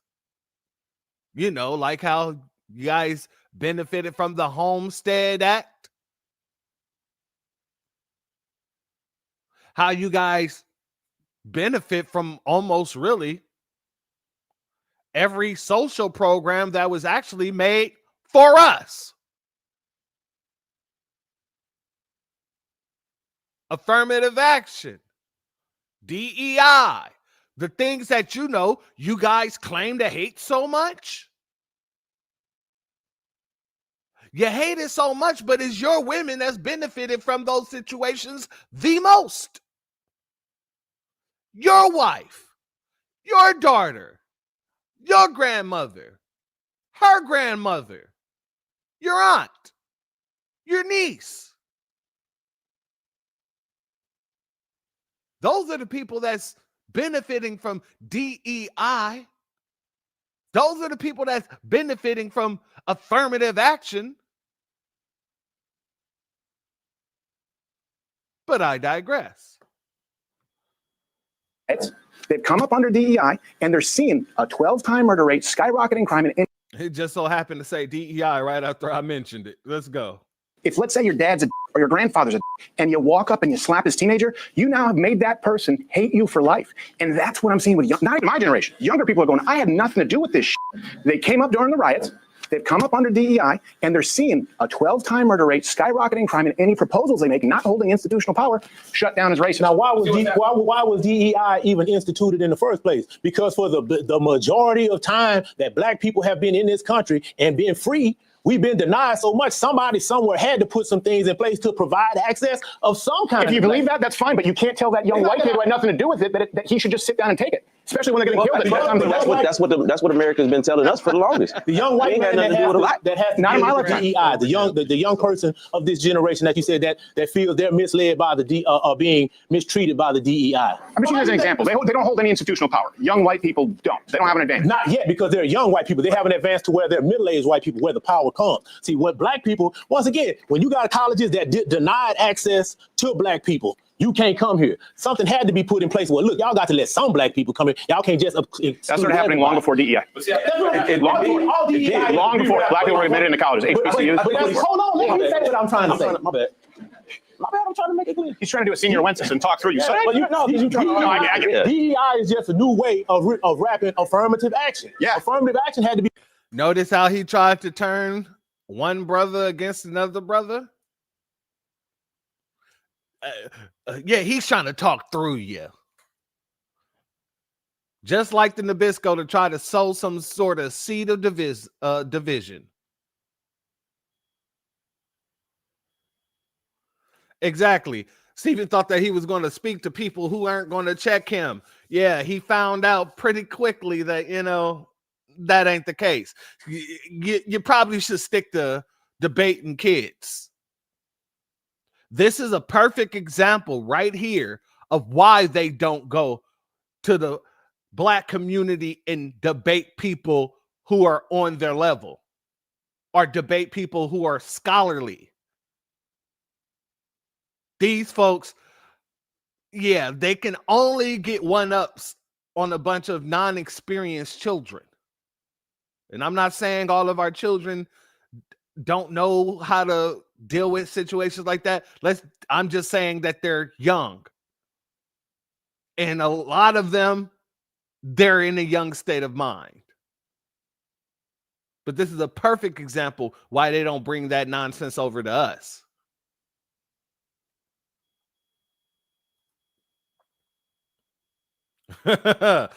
Shout out to Uncensored Truth. Much love to you. Thank you for being here. All Nabiscos are CK now. Yep. They saying it themselves. We're all Charlie Kirk. Put in place because there was the access being denied. So somewhere, the legislation had to be put in place. Well, look, we can't just exclude all of them. So somewhere along the line, they have to be allowed some access. Okay, that was put in place. Now, fast forward till now, those same things that were put in place for those people back in those generations that are still in place, they're not excluding people from getting to places they're just still trying to keep those doors open so that those black people that were coming through that door can still get in. Because if you remove those, over time, we will be denied the access. If a black person has lower SATs, right, and lower GPA, should he get in over an Asian or a white person? Let me ask you. If all things are supposed to be laid out equal, no, you shouldn't get. If you don't have it, that's what's happening. What it takes to get in. No, but it is happening, and I'm telling you, young white dudes are pissed. I'm telling you.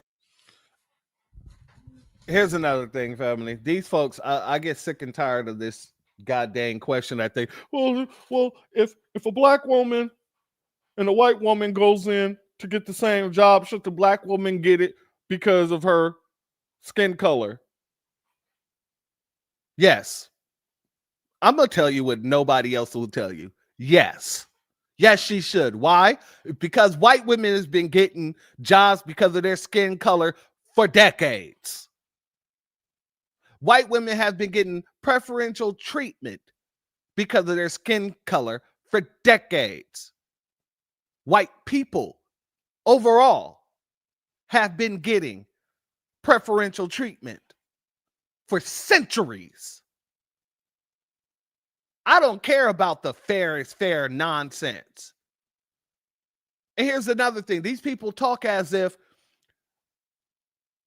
we don't do years upon years of studying in order to get these degrees that we get. We've always had to be twice as good and work twice as hard in order to get degrees, in order to get positions. It has been y'all that's been coasting off of the DEI, an unwarranted version of DEI. It is y'all that's been getting the giveaways and goodies. Charlie Kirk used to talk about how he would worry if there was a black pilot flying his plane. I looked up the statistics of how many black pilots has crashed a plane, and there was no data on the situation. But you know what situation there was data on? The almost 100% of white pilots who gets into crashes, who crashed their airplane.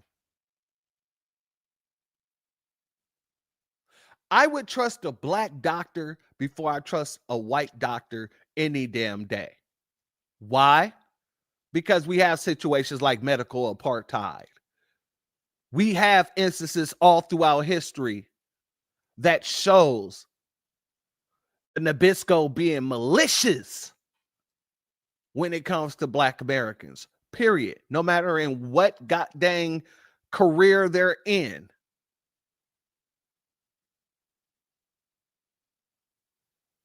So I call bullshit on what he says, because everything that he says is 100% bullshit.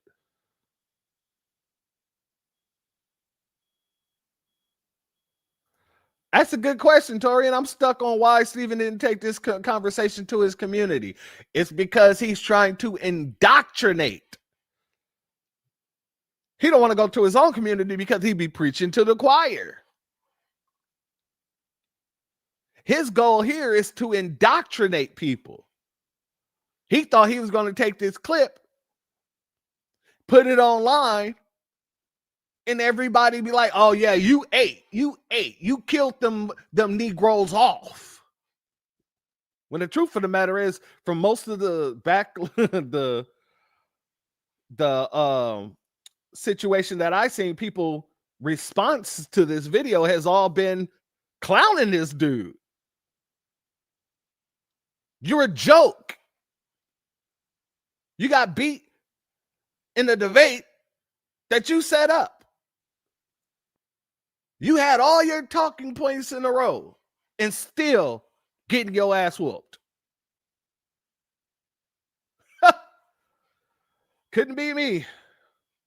What's happening? It is happening. Small part. It is happening. To DEI, first of all, DEI has been more beneficial. I'm a former commercial contractor. All right, DEI and affirmative action have benefited white people vastly more so than black people. All you gotta do is look at the business ownership or what have you, and you notice that as long as that white female happens to be 51%, then she qualifies as a minority and a double minority because she's white. She's among the minority in business ownership, and she happens to be a female. Right. So you look at that based on population dynamics, and that automatically tells you this whole thing about this whole thing about DEI was, number one, not as much targeted towards blacks as much as it was targeted towards minorities, which includes that LGBT, right? So when we talk about that, we need to really deal with the real problem. And as it relates to the rise, let me tell you something right now. Listen, in the black community, I'll be the first thing now. We do have intractable problems that are not going to be solved in one conversation. But what I'm going to say about that, as well as the reason why the black community becomes so infuriated, all right, is when you see gross negligence of justice happen or misjustice happening and nobody does anything. When this guy kneeled on this man's neck, was going back to George Floyd, if he had done something when he was subdued and on the ground, what was the real reason for kneeling on his neck except to inflict fatal harm? What was it? I can tell you exactly what it was, and I can tell you why you're not recognizing the problem. Because the opinion polls, and I'm not saying right or wrong, the opinion polls have changed on George Floyd since I last spoke with you. You know why? Why? All the body cam footage came out.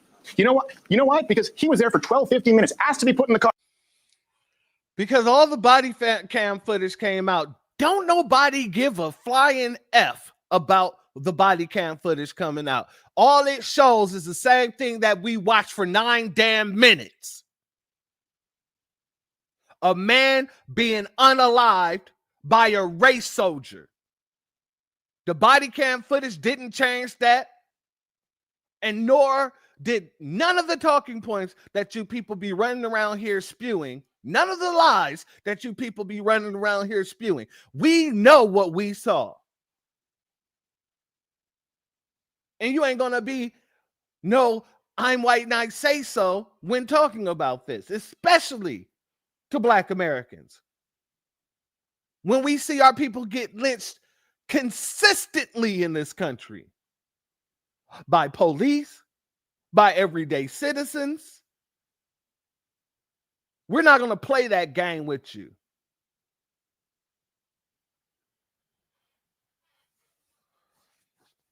Shout out to Claude Neely, Francis Amos, #1. Much love to you. Thank you for being here, family. The system of white supremacy is a sick, psychological, and insane system. Dominating and mistreating people based on color is a form of insanity. Neely Fuller Jr. Shout out to you for that. Much love to you.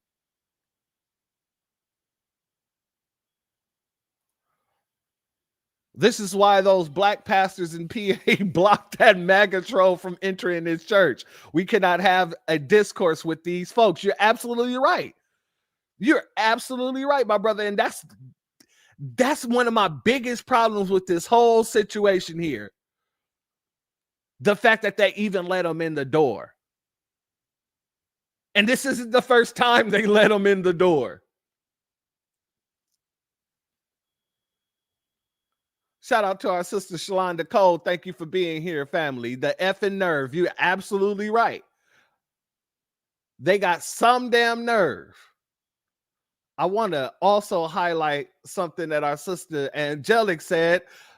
I'm stuck on why he's in this country. Since he has a problem with the blacks, go home. Exactly. Why are you here? And this is what I feel about every tether, every person who says black issue. Why are you in a country that you don't need to be in? This is our country. We're going to be here. And no matter what they do, guess what? We remain here. So if we're so much of a problem, why don't you hop on the first thing smoking back to Canada? Or are the Indians taking over Canada too much for you? Is that smell starting to get to you over there? You thought you smelled bad. Y'all all smell bad, but that's a different type of funk. And when I say it's a different type of funk, oh man, it's a different type of funk. Jesus Christ. I digress. Let's continue. They put him in the car, asked for air conditioning, gave him air conditioning, asked to be taken out of the car. They took him out of the car. He wouldn't stop moving. People have watched now and go, you know what? It's not what I thought it was. You know how many times he was arrested before that? 9. He shouldn't have been. You know what would have saved him? 3-strike policy. He robbed a woman at gunpoint with a child in the house. And so white people look at it, young white people, right? Who you have to understand during COVID, this is a whole generation of people. They keep talking about how George Floyd robbed a woman, a pregnant woman at gunpoint.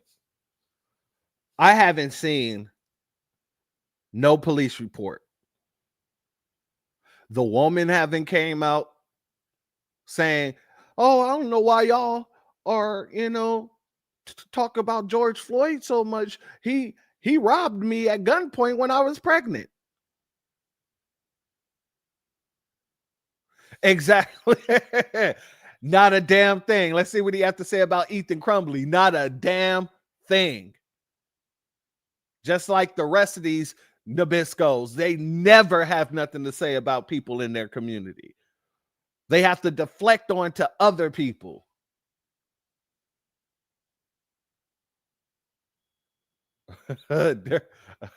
Different type of, I'm telling you, it's a different type of fault. I live in Missouri City in Texas. And there are a few places where these Indians own, like they own the Walmart out here, they own a gas station out here. Wherever you go, where they are, you're going to be smelling something wild. When I say wild, I mean wild. I thought the Nabiscos smelled wild, and they do. I can't say who smells worse, to be honest with you. They both smell bad. It's just different type of funks. One is just strictly wet dog to the max, and then the other is everything that they sweating out of their damn diet. I don't know what they're eating, but god dang it, that bajuri chicken and all that other stuff, they need to cut it the hell out, because it is treacherous on the nostrils. I BS you not. People be holding their noses going into these stores and coming out. Yeah, the whole gas station. Exactly. You do not want to be in that gas station. I guarantee you.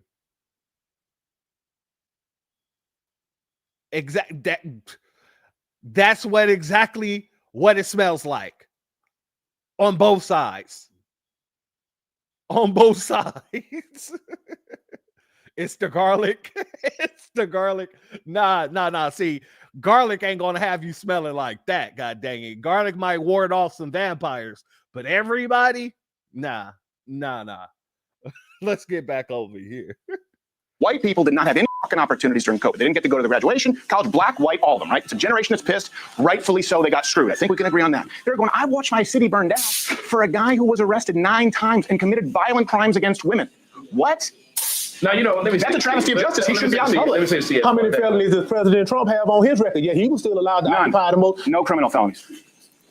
He has no criminal felonies, but he's got moral felonies, which would, if there was a court of justice for that, he probably would be tried a long time ago. I mean, let's talk about it. Is this where we all get on board with crazy white bitches who accuse men of rape? She accused 26 men of rape.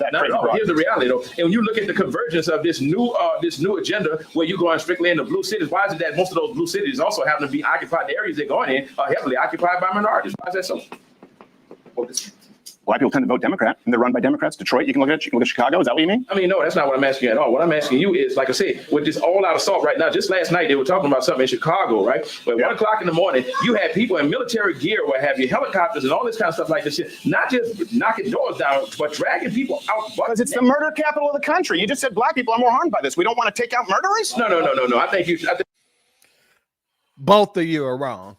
Both of you are dead wrong. Number one, I played it here on my broadcast, how the people that was taken out, that they said black children were taken out naked. I played it right here with somebody who lived in the building saying that's not what happened. at all. So that's one. Two, why are they going into black neighborhoods? Because that's where the Democrats put these illegals. Let's be very clear about that. So both of you are absolutely wrong. Chicago isn't even, when you look at violent crime statistics, Chicago isn't even on the top 10 most dangerous cities list. It's not even on the top 10. So you're both incorrect on that. The reason why they're going into black neighborhoods is because they put the illegals into black neighborhoods. Now, do I agree with them harassing black folk? Hell no. But we got to call a spade a damn spade.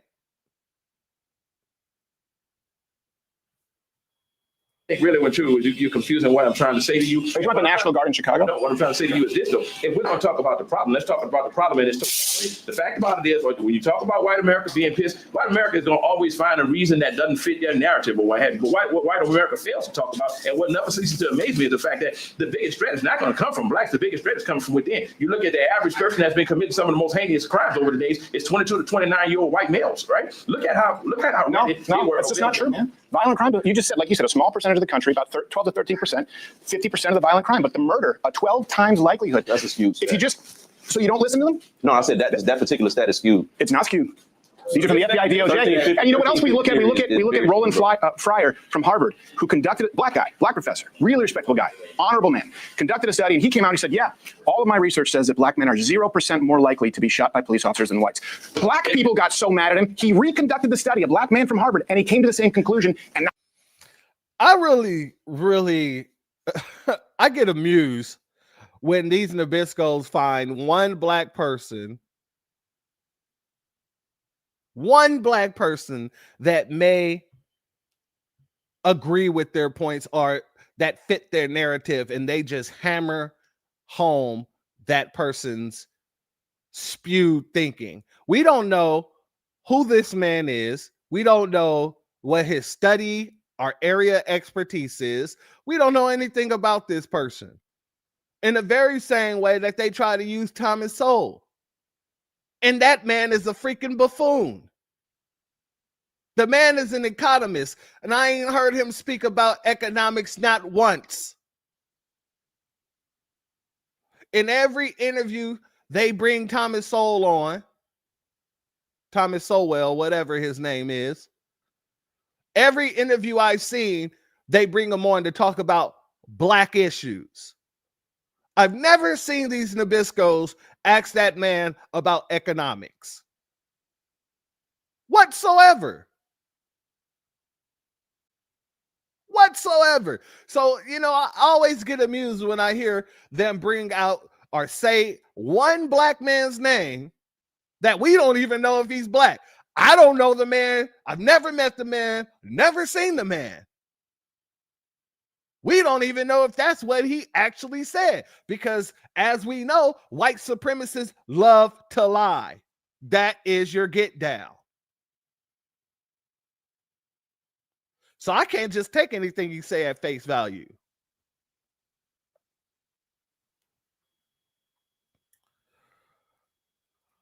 Salute to Claude, Neely, Francis, Amos #1. Thank you for your super chat. Your super chat is blessed tenfold. I appreciate your contribution, family.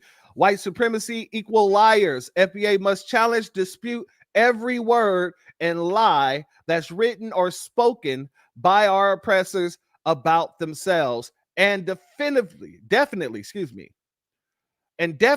about us. For them, propaganda is the art of selling lies. Absolutely. The lie in itself really don't need to be sold. It just needs to be told over and over and over and over again. See, they believe if they tell a lie so many times, it becomes true. And the fact of the matter is, it doesn't, especially when you have people calling out that lie. It only becomes truth in your mind. the narrative becomes true in your head, not ours, and not in the minds of people who actually think logically. Now he's not black enough. Wait. So let me see if I understand you clearly. Yeah. You're saying, according to this guy's statistics, right, that black people are 0% less likely to be shot by a white police officer. A liberal professor at Harvard, yes, and he conducted it twice. Because black people said what you're saying. He goes, look, I was as surprised as you. I was trying to find how much worse it is. My data showed me it's not. He reconducted the study an entire time. Now, he did come to the conclusion that an officer is 18 times more likely to be shot than a black man by an officer. This is a black liberal who studies statistics. At what point do you listen? First and foremost, let's be very clear and honest about this. We've been seeing all these Nabiscos stand up to the police, shooting at them with shotguns, with AKs, freaking arrow, a bow and god dang arrow.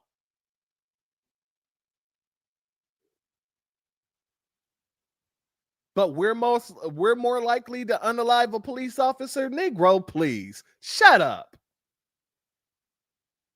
Police love to take in Nabiscos who are doing the most and take them in alive. Black folks don't get that treatment. Exactly, Torian. Shout out to you for this. Who is this professor? Who is the professor? That's what we should be asking. And where is he from? Where is his family from? For all I know, it could be one of those goddamn tethers who want a pat on the goddamn head from White Zaddy.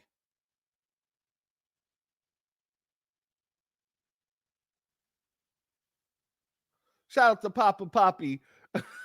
Derek, shout out to you, family. Thank you for being here. Much love to you. Oh, man. Okay, let's get back over here. Him. And I don't believe it. That's skewed too. Institution. And if he comes out and says something of the sort, there's no telling the backlash that he may not get. Listen, there are token blacks in every society. I mean, all you have to do is look back throughout. And there we go. Right? Uncle Tom? This guy, come on. No, here's my thing, Steve. Right? I'm not alleging that the guy wasn't Uncle Tom. But let's be frankly honest. How many shootings have happened in most recent history that have involved black men that have been unarmed? And you sit here and use that analogy that black men are all the time. Listen, as a totally blind individual. Listen, I'm even apprehensive. There was an incident where the police stopped us, and it was my cousin and I. My cousin is a retired military vet, what have you, right? And immediately when we got out of the car, out of fear of possibly being shot, the first thing I did was raise my cane and say, "Officer," I said, "Listen, I am totally blind." Before we get out of hand with this, right? Now, I shouldn't have had to react like that. But when you start looking at what's really happening in this country, many times because here's the deal. I don't care if you put on a uniform. You can't legislate the heart of a man and his intent, all right? And many times these officers do allow that badge to give them impunity to operate and exercise their racism. Let's be honest here, Steve. Some of them do. By the way, I just find it funny that when I came up and shook your hand, you didn't tell me you were blind this whole time. I was like, I must have woke you up. You could have said, dude. Shout out to the blind man, because even a blind man can see how racist his damn system is. And he ain't even have to see it with his own eyes. Let that sink in. I was like, oh, my bad. I'm sorry. You just throw that out there like a cluster bomb. I'm like, so you should have waved his cane when you came in. I feel like an asshole in the middle of the room. That's what I told you when you said, "Does he sleep behind the glasses?" I was like, "No, he just can't see you." I thought you were making a shit joke. Oh my God, here's this condescending asshole here. It's okay. You forget he's blind sometimes. I had no idea. No, man, but you know what I mean? Yeah, but I do. I agree. You can't legislate what's in a man's heart. Yeah. But you can't throw out everything. You can't go, that stat skewed. That black guy from Harvard who was always a liberal who did it twice, it's skewed. You can't throw it out. How often do you see black police killing unarmed white people? Actually, how often do you see that? Well, I tell you, actually, the stats show that when you're dealing with armed white people versus black armed people, white armed people are more likely to be shot by the cops than black. Lies, stories, and alibis. That is a goddamn lie. We didn't see goddamn just this year alone. Nabisco's going after the popo. And the popo take them in alive. The man who was shooting the arrow killed 3 of them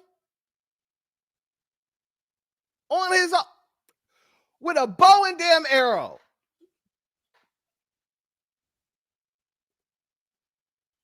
But yet you want to sit here and tell us this lie.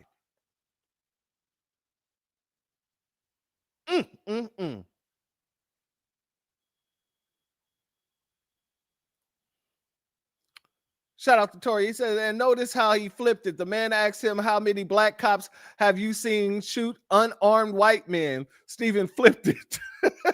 Flipped it to cops shooting white men at a higher rate.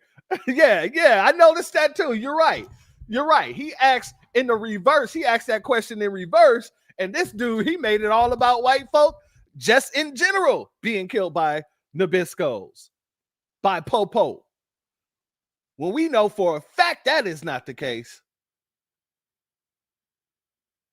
God dang it. I played here on this broadcast, not this very broadcast, but on my channel, I played that whole dang video of the Nabisco kids shooting at the damn police. And the police did what? Shot a beanbag at the wall and then rushed in and took the gun from them. But Tamir Rice was unalived for a toy. His sister was harassed while being on the scene, trying to see about her brother.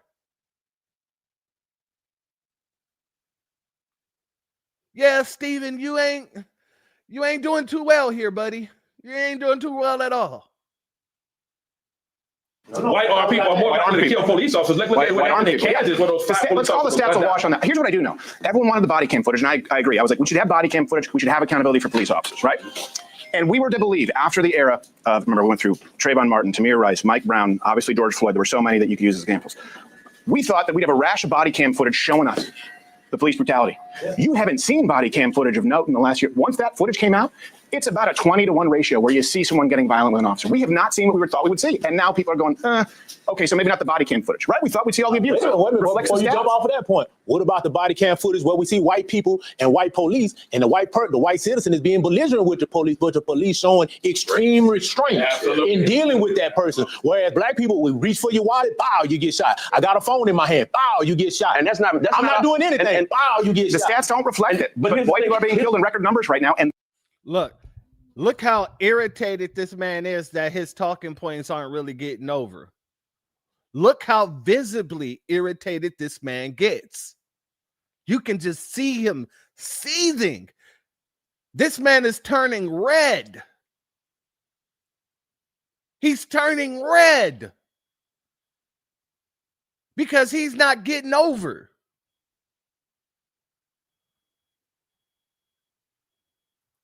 Remember, we went through Trayvon Martin, Tamir Rice, Mike Brown, obviously George Floyd. There were so many that you could use as examples.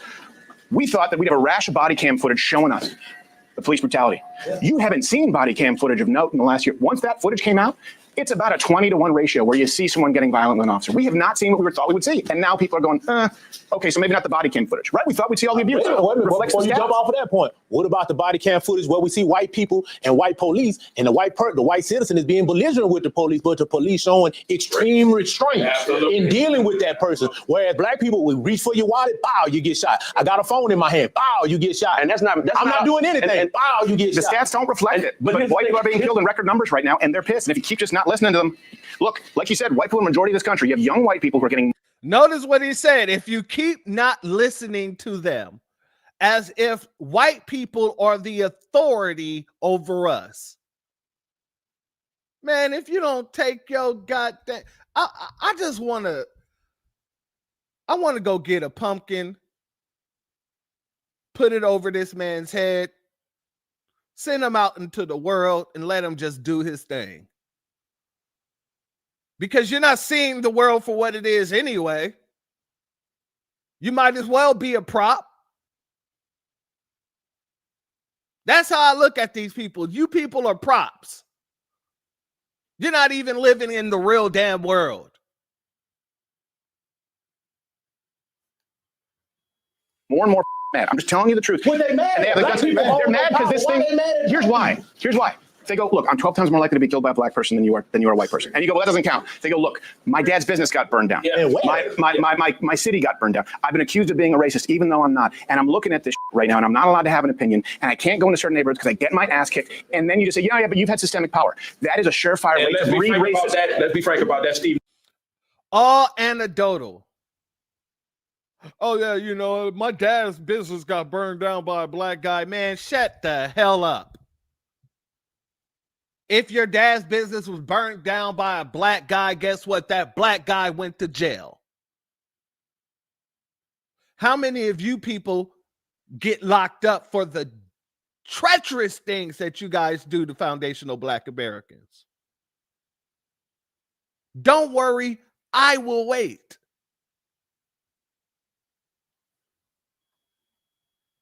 Now, first of all, here's why I disagree with you emphatically, right? Number one, when it is historically proven when there are riots, and this is the crazy part, most times we as blacks, we tend to riot in our own neighborhood for the same reason why we're not 12 times likely to kill a white person, because of that fact that the penalty is going to be much harsh, okay? If black people really were the kind of threat and administer white people as we're going to sit here and say that they are, never mind the stats, there's no way in the world that most of us would still be here, because guess what? You guys would find a way to deal with the problem if it is from a multiplicity of angles, all right? So, like I say, what I'm saying is right now, when it comes to stats, deal with it. Who controls that narrative, Steve? We did deal with it. You know, we dealt with it in blue cities, cashless bail, catch and release. We did everything that was demanded. Defunded the police in certain neighborhoods. Guess what? Blacks have asked for defunding the police. Oh, yeah. What's his deal? Now, I will say it's mostly black women. It's mostly black activist women. They're not representative black men. I get that. Just like the guy who killed the lady on the bus that you were talking about earlier, right? He doesn't represent Black America and what he did. I mean, listen. Here's where he does. Just listen to me here. Here's where he does. Here's where he does to a lot of people. This is what I'm just trying to, because last time I sat and listened, but I want you to hear something really important. Here's where he does. Young white, that person's parents, that person's relatives look at it and go, wait a second. This guy was out 14 times. And the reason he was out 14 times was because a black female judge, in the name of restorative justice, who has received funding from NGOs, said, we're going to have cashless bail and catch and release and the IOU policy in the name of racial justice. So people are going, my daughter's dead because it would have been racist to keep this guy in jail. You need to understand that, right? But you understand it, though, right? First and foremost, there is no judge that sits over 14 cases of the same person.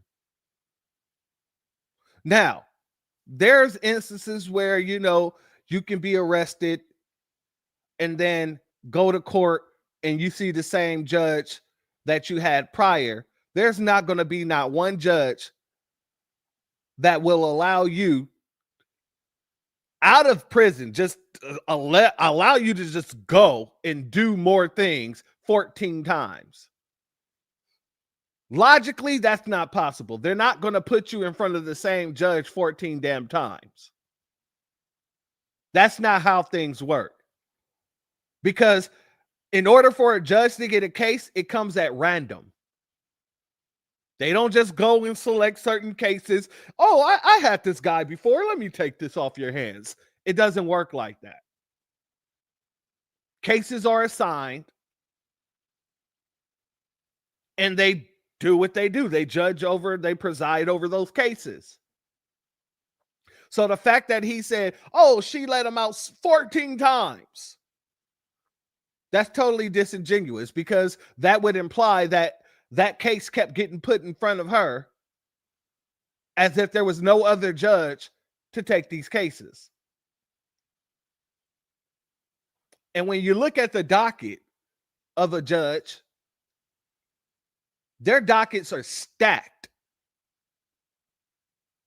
And when I say stacked, I mean stacked, sometimes months ahead.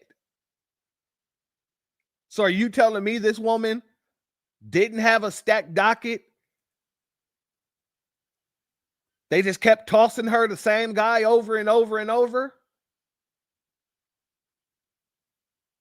That doesn't make sense to me.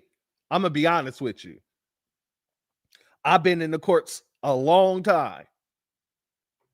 I've been studying law for a while.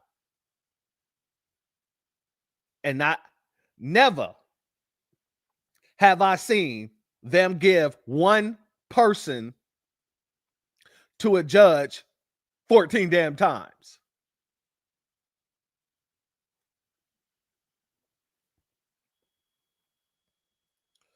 Salute to our brother William. Thank you for your cash app. I'm sorry, your super chat. Your donation is blessed tenfold, and I appreciate your contribution as always, family. A white supremacist is the tyrant that will always find a pretext for their tyranny. You're absolutely correct.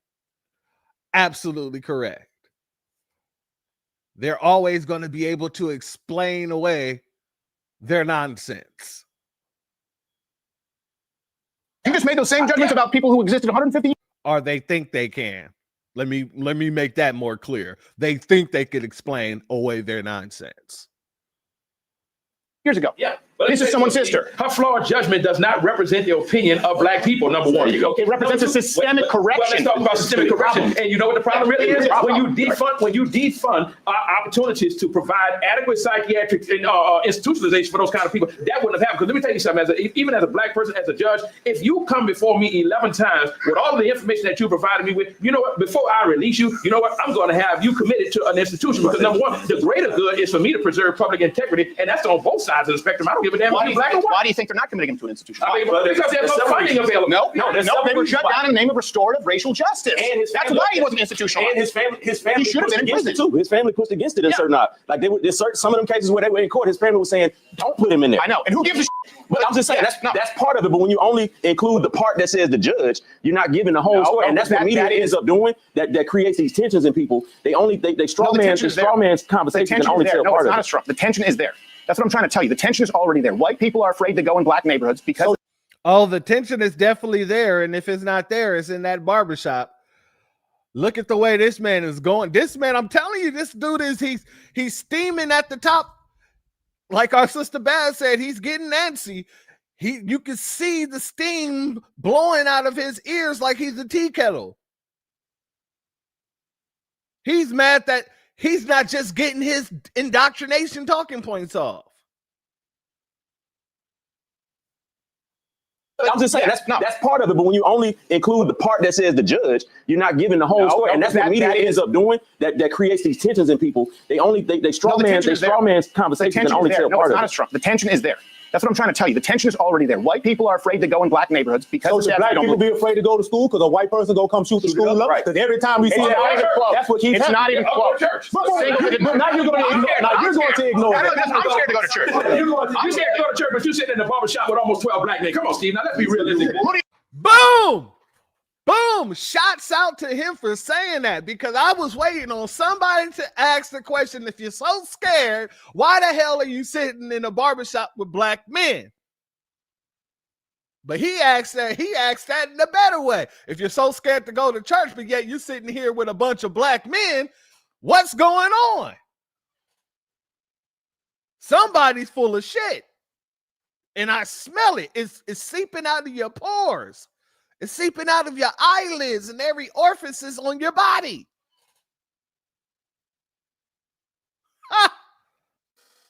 It takes more risk sitting down. Exactly. He know he's not in danger around us. We don't do that.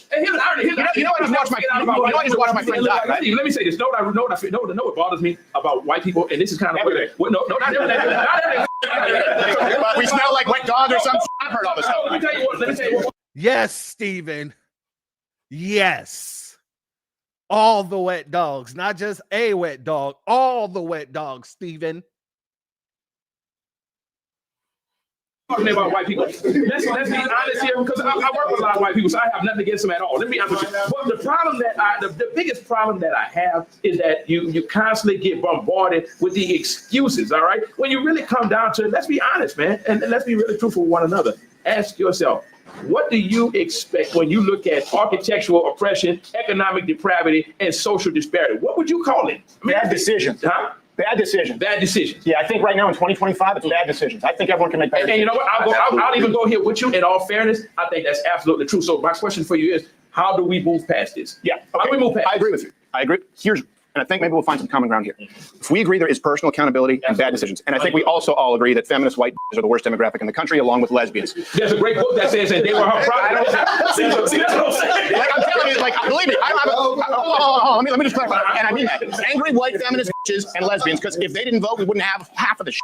But, and this is one thing I appreciate about black men, that white men are so, black men can talk about these things, and black men are okay being masculine. White men are told it's sexist. There's a lot there. Personal accountability decisions. Now, just take that and apply it.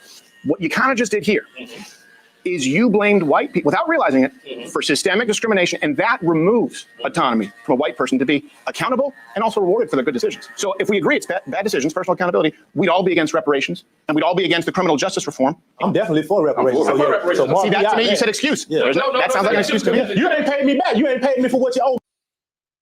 Family, this man just tried to sit here and spin this and try to convince them folks to be against reparations.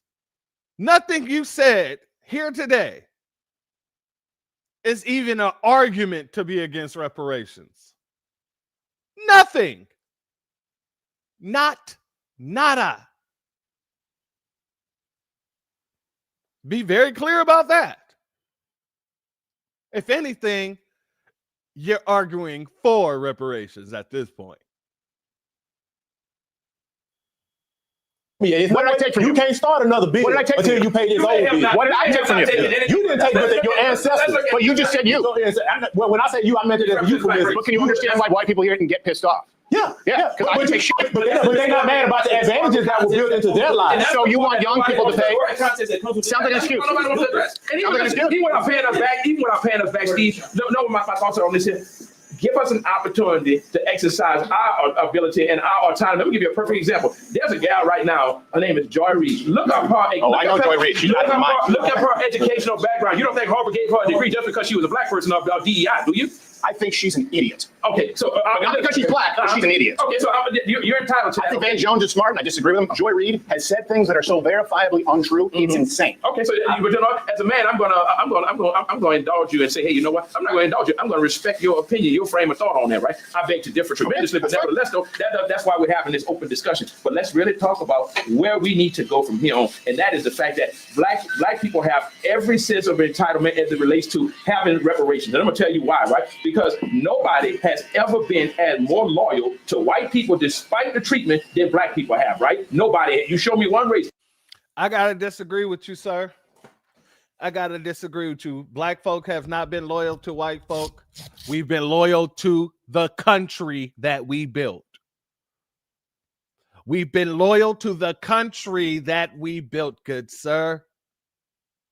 Even though the country has not been loyal to us, we've been loyal to the country, not the Nabisco.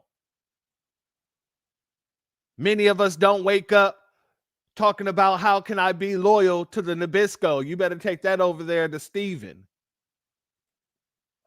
And I'm talking about Stephen A. Smith, not Stephen Crowder. That's not our get down. It never has been. A B1 salute and shalom to our sister. Faith Speaks Life. Much love to you for your Cashapp donation, family. Your donation is blessed tenfold, and I appreciate your contribution as always. Yeah, you can speak for yourself. Don't speak for us on that one. No. We're owed reparations because it is a debt that is owed to us for our stolen labor that has been compounded and passed down to the generations of the slave owners' children. Period. America is the force that it is today due to our stolen labor. That's the reason why we're the most warranted in this situation. It ain't got nothing to do with being loyal to no damn Nabisco.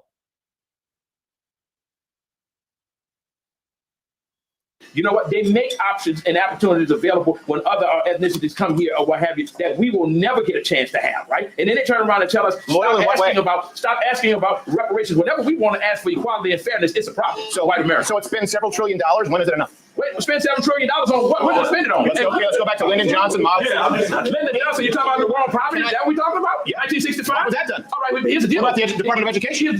So now you're saying the Department of Education. Let's go back to the Department of Education. Okay, so my point is, hold on. No, I didn't answer your question. All right.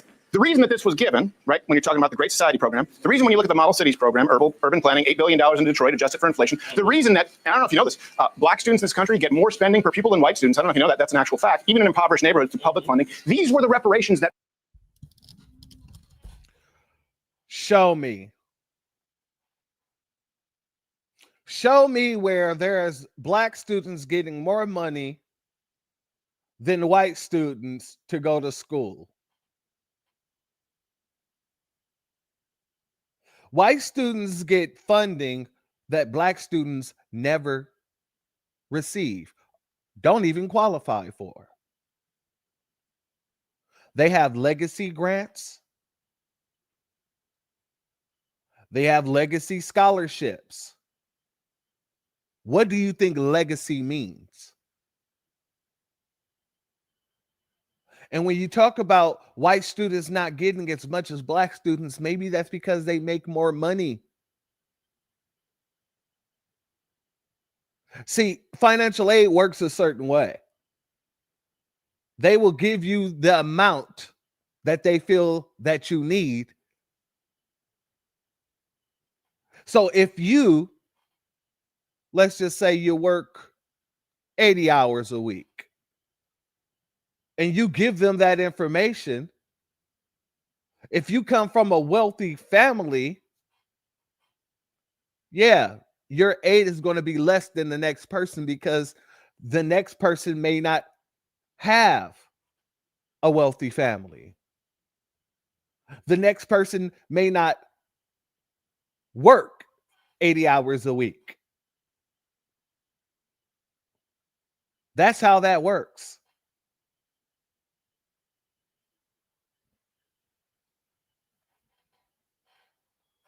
Were asked of white people throughout each decade given, and then we're told, no, that's not the real one. They were given, whether you like them or not, whether you think they work or not. And by the way, I think they're dog shit. I think we should completely suspend the federal Department of Education. I think the Texas state could do a much better job.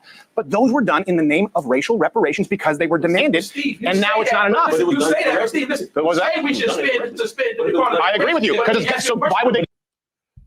Those things wasn't done in the name of reparations. None of those things were done in the name of reparations. There's only one form of reparations, and the American government knows what form it is because they've given it out to many other people. The only people that have not received proper reparations is the people that is actually owed reparations here on this landmass, and that's foundational Black Americans. Good point. Shit, the so-called Indians have gotten billions. And they keep getting billions. It isn't just a one-time thing. They got a stipend every year that the government gives them.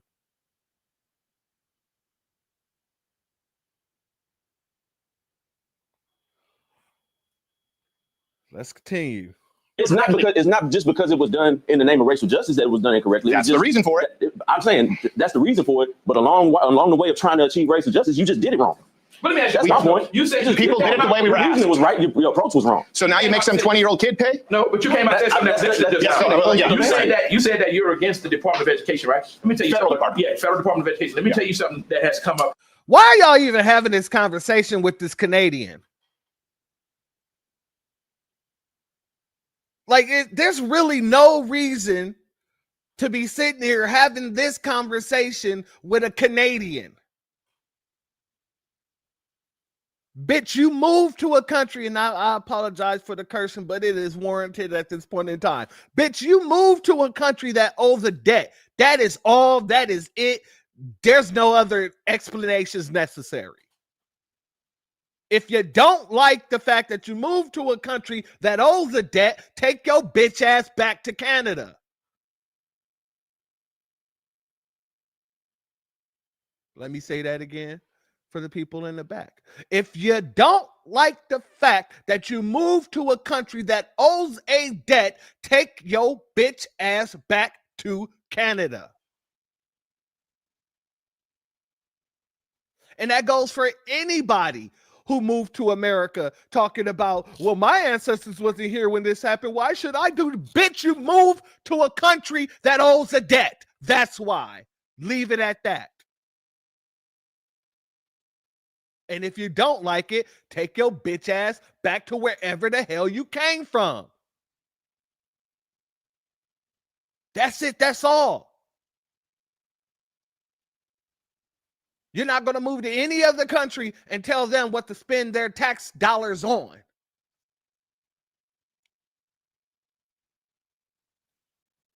But you think you can move here because it's an anti-black country. You thought you could move here with your anti-black nonsense and talk about what we don't deserve. Bitch, take your ass back home. Because whether you like it or not, the government is going to pay those reparations. And either you're going to pay your taxes and shut the hell up, or you'll go home and we won't have to hear you. Or you'll get locked up for not paying your taxes here and we don't have to hear you. Either way.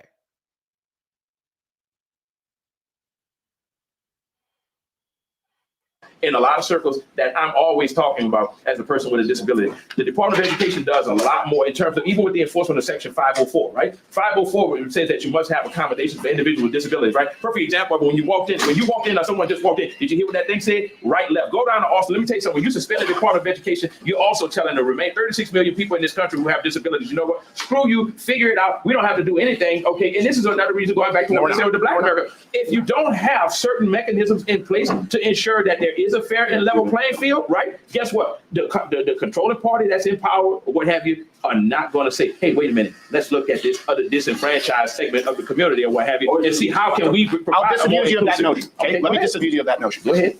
Over $3 trillion adjusted for inflation, right? The Department of Education, early 70s. Okay, before that, they were run by states. Over $3 trillion.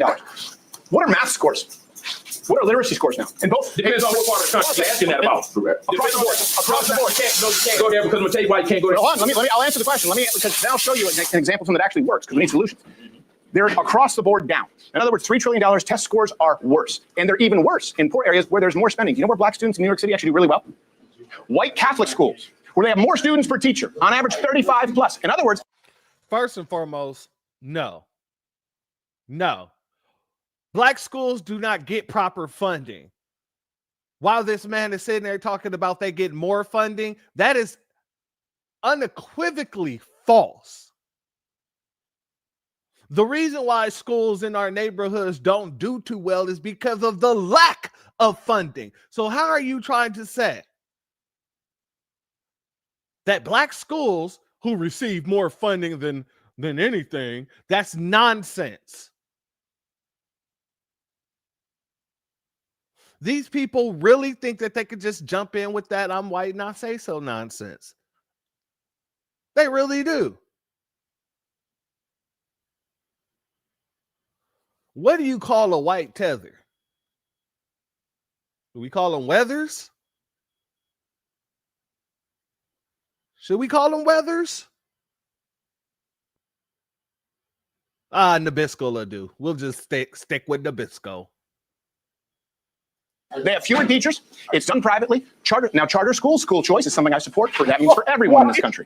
Can't do it because it's racist. Let's look at the academia, though. Okay, that's why when you start talking about that, what have you? When you talk about test scores, we can go just north versus south, or what have you. Let's look at the quality of education that's in these schools, or what have you. Are you going to tell me that it's a standardized academic agenda that's promoted throughout this country, or is it the fact that some people have a different education level than black? Listen, I work with people. They're bad across the board. I work with people every day that are out the north that have far excelled in that's absolutely true. That we have this There's no good. There's shit in here. And what I'm saying is, here's something where we can find common. I propose this. Many people have. We go, look, instead of giving money to a school, like you say, some of these schools suck, right? Instead of just putting, let's say the average spending is $15,000 per student. That's a rounded number. It's anywhere from 13 to 50. Okay. If instead of putting that money in the administrative costs at a school, what you do is you say, okay, that's a grant, that's a voucher that attaches to the student, and they can take it to any school they want, so they have to compete. So that kid can now choose where they go to school. Can't. If you, well, let me rephrase that. When they pay reparations, we can do that without a voucher. When they pay reparations, we can do that without a voucher. We can take our children and put them wherever the hell we want to. Hell, we can create our own damn schools and not worry about you people.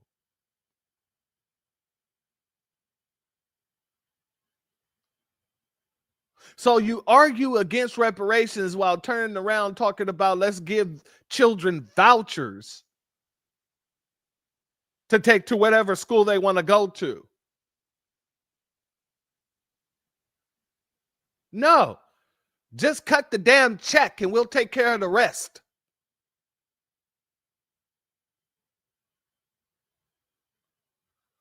Do it because it's racist. That's why it's been fought. People say black kids would still be stuck in shit schools than white kids. Why? Well, see, that comes because they wouldn't be able to transport themselves out of a bad neighborhood. But right now, they're stuck with one school. So when you start asking those whys and go down the rabbit hole of why and start asking, okay, well, why would somebody say that? Well, this is why. Well, I'll tell you why they really say it. And then teachers unions. Because the teachers unions? Yeah. It doesn't make. In other words, but I get the black kids right now have to go to because in certain communities where they don't have certain resources, it's a lot of kids. Once again, I've raised my kids, graduated 3 kids from. I've been afforded some things in this community that some people down south don't have. Yeah, right. That's a fact. And I'm some of these school events, I'm questioning them like, how the hell y'all expect us to have jobs and still transport these kids to and from these events all throughout the day? But if them people down there had to do it, so you think what we're doing now is better? Because they ain't got transport. Half of them ain't got transport. I think we need to go back to the because that's what I'm saying. Because they're in impoverished areas, and we already know based on how we see. So how we fix it? We have to pay for a grocery store. Shout out to David for this. He said 2 hours in, where's Wayne Brady to smack a bitch? Hey, sometimes you got to call Wayne Brady. You know, he's going to need to smack somebody. Got to call Wayne Brady, you know, and then he can do a little doo-wop after he gets done smacking the purse. Whack! It's not unusual. Shout out to you for that comment, family. That's real stuff. I see everyone here has a smartphone. You can literally order any food that's ever existed on Earth to any municipality cheaper than ever. If you're in an area that already has a lack of resources and you're already low income, how you going to order something? Amazon, one click. But see, here's the thing. We're talking about who guys are going 25. Come on. I think there's a broader problem that we were not discussing. You know what that is? You've got to go all the way back. This has been an insidious process that's been at work. And the bad part about it is, as long as we as white and black America keep fighting among each other, we'll never see the big picture. You go back to 1982 under Charlotte T. who was the Department of Secretary under Ronald Reagan, Department of Education. She wrote a good expose many years later called The Deliberate Dumbing Down of America. She kind of patterned that after that B.F. Skinnerian behavioral modification. And it ties all into the founder before the Department of Education, which was General Education Board, where they say, you know what, we don't need more painter, we don't need more artists, or we don't need more poets. We just want good cogs in a wheel that are easily taught that we can mold on our own hand. That mantra still holds true today. So you got to look at that. You got to look at where we come from. We come from a nation that was industrious and coupled with innovation to now everybody tends to do things like you say with your smartphone. You know why? Because pictures keep you from looking at things contextually. All right. So when you think about this educational system, you got to go back to what changed in this educational system and why we're where we are. Because you can't. Look at the look on this man's face right now. He's looking, this look on his face is like, how did I get here with these Negroes? And he's using the hard ER. Expose many years later called The Deliberate Dumbing Down of America. She kind of patterned that after that B.F. Skinnerian behavioral modification. And it ties all into the. Look at the look on his face. He's thinking to himself, this did not go how I expected it to go. This definitely did not go the way I expected it to go. Founder before the Department of Education, which was General Education Board, where they say, you know what, we don't need more painter, we don't need more artists, or we don't need more poets. We just want good cogs in a wheel that are easily taught that we can mold on our own hand. That mantra still holds true today. So you got to look at that. You got to look at where we come from. We come from a nation that was industrious and coupled with innovation to now everybody tends to do things like you say with your smartphone. You know why? Because pictures keep you from looking at things contextually. All right. So when you think about this educational system, you got to go back to what changed in this educational system and why we're where we are. Because you can't just. I just did. Yeah, but you can't just sit and say that everybody wants to be dumb. Everybody in the South. I didn't say everybody wants to be dumb. Okay, well, tell you this too. Here's another problem why scores are so much lower in this country, especially when you talk about black. Because money doesn't fix a problem. It's that money doesn't. We throw money at the problem and it doesn't do shit.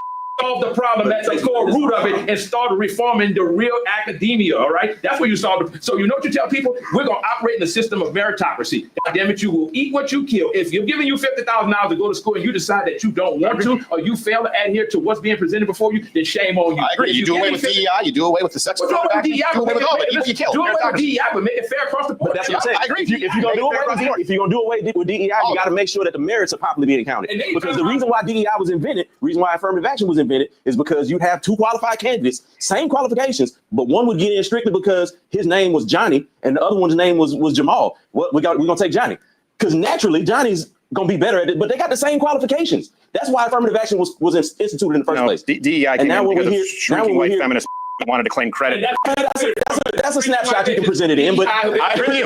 Yeah, that's a snapshot you can present it in. But I'm just saying, like the reason why. No, what I'm saying is, you go down to ask why. I'm being flippant, but the truth is, black people were being admitted in record numbers if they had the same qualifications before DEI and affirmative action. White shrieking feminists wanted to take credit for something that was already happening because people had become less racist, so they can say, tag my white name on there, DEI. See what I did for black people? It's white guilt. And what I'm trying to tell you is young people who have nothing to do with any of this, their guilt is running out, and you can't escape the violent murder rate. You can't escape them losing opportunities and being blamed for being racist when they're not.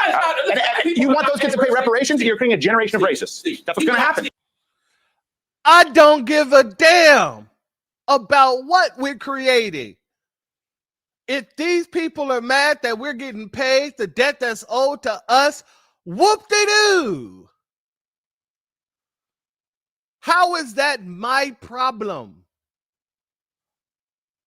And if that's creating races, then why the hell are there races today? If black people getting what's owed to them, getting what's owed to us is creating racists, then why the hell do we still have racism today and we haven't been paid yet?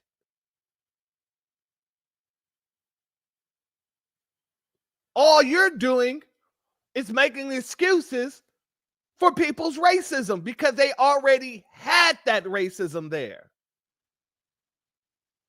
It was already ingrained in them. My last broadcast was called Reparations is a Line in the Sand Part 2. That's because every person that I come across who act as if, oh, we're all family, there's only one human and then we're all the same and blah, blah, blah, blah, blah. As soon as I ask, okay, so how do you feel about reparations for foundational Black Americans? Oh, well, I didn't do nothing. I shouldn't have to pay that. That's it. See, white supremacists think that they could be all nice and smile at you with all their 82 teeth and think that you're supposed to just be docile, be cool with them smiling at you, while they're lying through their goddamn teeth, while they're being racist, while they're upholding the system of white supremacy. What these men were sitting here telling him was basically, you need to replace the system with a system of justice. Make sure it's equal across the board. Notice he didn't say anything about that.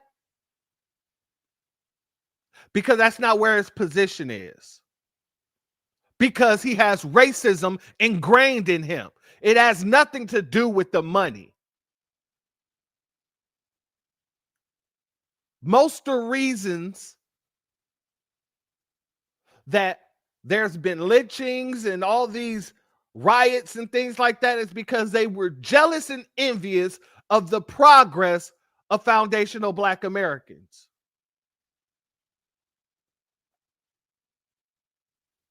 So when you say ignorant comments like, oh, you're just creating more racists. No, we're not creating anything. It might bring out the racism within those people, but no, we're not creating nothing. That was created by their parents.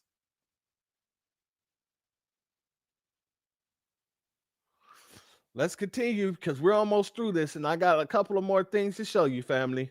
And then you're gonna have a then you're gonna have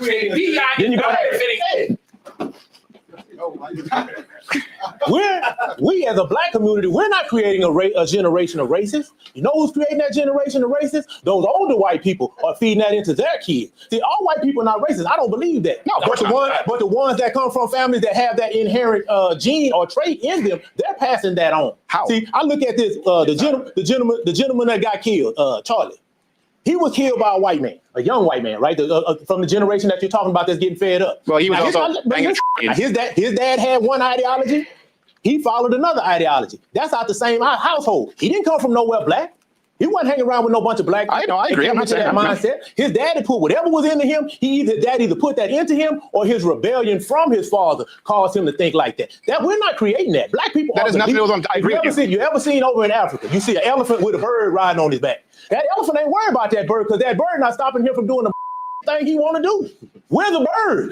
No. We're the bird. You're not stopping white America from doing anything. You know what? The bird just burned down $4 billion worth of cities and 60,000 assaults. No. And what young white kids? Hold on, you got to get blamed for it. Right. The bird is half as big as the elephant. You act like it's only blacks that were burning it down. You know what I said earlier, and you listen is when you have a young white person going, okay, why is this happening? And people go, Black Lives Matter. And they go, well, hold on a second. I have an opinion on Black Lives Matter. They go, well, sit down, shut up. Okay, now silence is violence. And that kid goes, well, what do I do? By the way, you're on the hook for reparations, even though his father, his grandfather, his great-great-grandfather didn't own a slave, and he's still 12 times more likely to be killed by a black person the other way around. What I'm saying is society is going to create a generation of racists. What do you say to that young white kid? What do you say to him? Stop watching, stay off of TikTok. Stop reading stats. Stop paying attention to what these talking heads are saying because they're leading you down the wrong path. They're leading you down a path of paranoia and conspiracy theories. What if their interactions with black people in general are quite negative? All right, family, we mustered our way through that situation. Like I said, the fact of the matter is these people can't leave us alone. They don't want to leave us alone. They want to be included in every freaking thing that we do. Everything. Whenever we create a dance, they want to learn the dance. Whenever we create a genre of music, they want to be included in the genre of music. This man is talking about black fatigue sitting at a black-owned barbershop in a room full of black people talking about how scared he is to be around black folk. What these people need to be worrying about is the call coming from inside the house. That's what they need to be worried about. Let's go here, family. Breaking news out of South Carolina. South Carolina State Representative R.J. May was indicted on 10 counts of distributing child sexual abuse material. He was arrested at his Lexington County, South Carolina home on June the 25th. The judge in the matter has revoked his bail and is holding him in the county jail. He's looking at 20 years and a $250,000 fine. See, folks, this is the third politician that I've posted in about 10 days. The reason that we're not hearing about these politicians on CNN and Fox News and so on and so forth is because they are straight, white, Republican politicians. They're not drag queens reading to children. They're not illegal immigrants being detained by ICE. These are white, straight Republican politicians and youth pastors. Duet this. We need to get this out here. We need to slam this guy so that the judge doesn't give him a light sentence. TikTok, do your magic.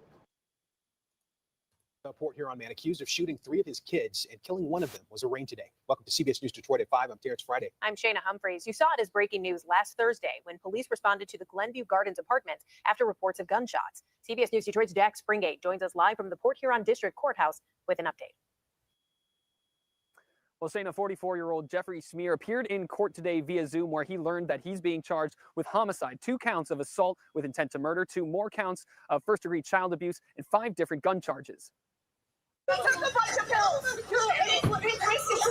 This video, filmed moments after police arrived to arrest Smear, he appeared in court Tuesday via Zoom to hear those charges, half of which carry max sentences of life in prison. He's accused of murdering his 17-year-old son. He's also accused of shooting his 12-year-old daughter, who families say is now paralyzed from the neck down, and his 13-year-old son, who is now in stable condition, according to police. We've previously reported he was out on bond for an unrelated indecent exposure charge when the shooting happened. The severity of the charges, coupled with the fact he was out on bond for another crime when this all happened, were big factors in the judge's decision to deny bond in this case. He's got a criminal record. As was stated on the record, he was awaiting sentencing on indecent exposure. He's now being held without bond. There's also, the court also looks at the history of court appearances. It's been reported that he's had some history of not reporting. While Smear didn't appear in person, the mother of the victims did. She was not available for comment. Now, the judge did set 2 future hearing dates. Smear will be back in court for a probable cause conference a week from now. That's Tuesday, September 23rd at 10 a.m. And then he'll also be back in court a week after that for a preliminary exam. That's for Tuesday, September 30th at 10 a.m. Reporting in Port Huron, I'm Jack Springate, CBS News, Detroit. Yeah, we'll continue following this case. Thank you, Jack. Family, these are the people that you need to keep your eye on. These are the people that they need to keep their eyes on. They're so busy trying to put on their little police hat and patrol us. That's why I named this whole situation Lights on Patrol. Because this is what they do. They're so goddamn fatigued by us that they have to patrol us 24 hours a day. And the fact of the matter is that comes from the Jim Crow era. Really, it comes from after we left the plantations, the black codes and things like that. But this is what Nabiscos do. They grab their little flashlight, put on their little hat, and they shine the light on us. Hey, what are you Negroes doing over there?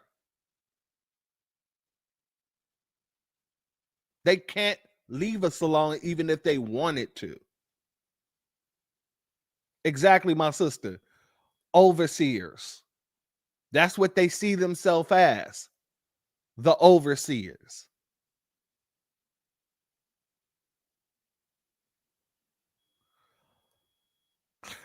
Shout out to Fate Speaks Life. Much love to you, my sister. She said they patrol us, then go home and diddy out. Exactly. Let me get to some instances. Let me show you a couple of people, these lights on patrol. Y'all heard about this situation where a man followed a woman home because he wanted to cuss her out and found out real quick that she was holding them things? Let's check into it. So you follow me to my house. You follow me to my house. Okay, this my house. This my place. You on my grass, you in my yard. So you follow me to my house. No. You follow me all the way down my alley to my house off 205. You ain't saying if I'm okay. You came here to check me, but you got the wrong one, bro. So I advise you to get somewhere. This ain't what you want, homeboy. I promise you it ain't. You ain't saying if I'm okay. Are you okay? Get yourself together. Get yourself together. I ain't the one. I ain't the one Trump supporter. I ain't the one. Find you somebody else. Because I get at you. Yep. Get the moving. Get the stepping. You picked the right one today, baby. There he go. So you. Shout out to that sister for holding her own, standing on the square and making sure that he knew I ain't the one to mess with. I am not the one to mess with. You see him pull the freak out. Exactly. On my grass. Disrespectful. The fact that you're on my grass, I might have just let off a warning shot. You're on my property. At this point in time, I feel threatened. Call the po-po if you want. Guess what? I'm gonna show the po-po. This man was on my grass as if he was trying to hit me. I'm going to protect myself. I have the right to stand my ground, and he's on my property while doing so, coming here to harass me. Mike and Ike head. That's what he do got. That is exactly what he got. Look at that. Let's go here, family. I know you guys seen this clip before, but we got to play it again because we're talking about the lice on patrol. Let's go here. Your shirt's pretty fucking racist, by the way. Are you a Klan member?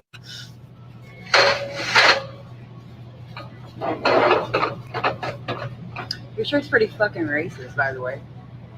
Are you a Klan member? No. Then why would you be offended? Because it's just offensive. To who? To other people. Klan members. Probably. That makes sense. That woman thought that she can walk up to this young sister and berate her about a shirt that's unaliving racist. I'm glad the sister called it out, and she was very calm about it too.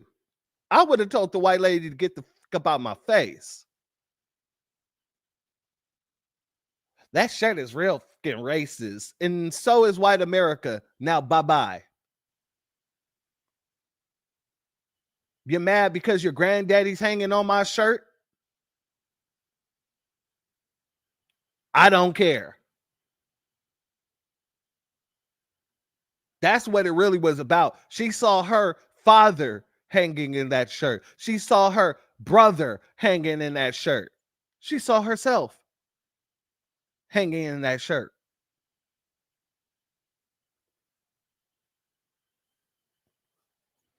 Let's go here. Curse. You don't have to touch the car. You're in front of my property. You're in front of my property. Go call the cops. Your property's across the street. Go across the street, man. Right. No, man, I'm not a man. I said, ma'am. You can't hear? Turn on your I don't have a hearing aid. You need one. No, I don't. You need one. You're a real punk, aren't you? You came over here bothering us. We over here working, man. I don't care. Ma'am, we're working. I don't care. Go call the police if you're gonna call the police. Where's your husband? Go call them. No, he's inside. She came over here bugging. Okay, but he lives here, so this is in front of his This is house. my property. Stop talking. Like, what is she talking Who about? are your parents? I'm a grown ass man. What is you talking about? Where do they live? I'm a grown man. This is my house. What happened? What? The top of the Bible. What happened? The This is whole my house. house. The You don't whole have house. to explain nothing to her. Blow your window up before I volley. Hey, you did one too much talking for me. I would have already rolled up the window. Get your old ass away from me. Like I said, these people feel like they're entitled to our space. They feel like they're entitled to be the overseer of us whenever they see us. And we're at a point in time in this timeline where not only are we pushing back against that narrative, we're shattering their belief systems.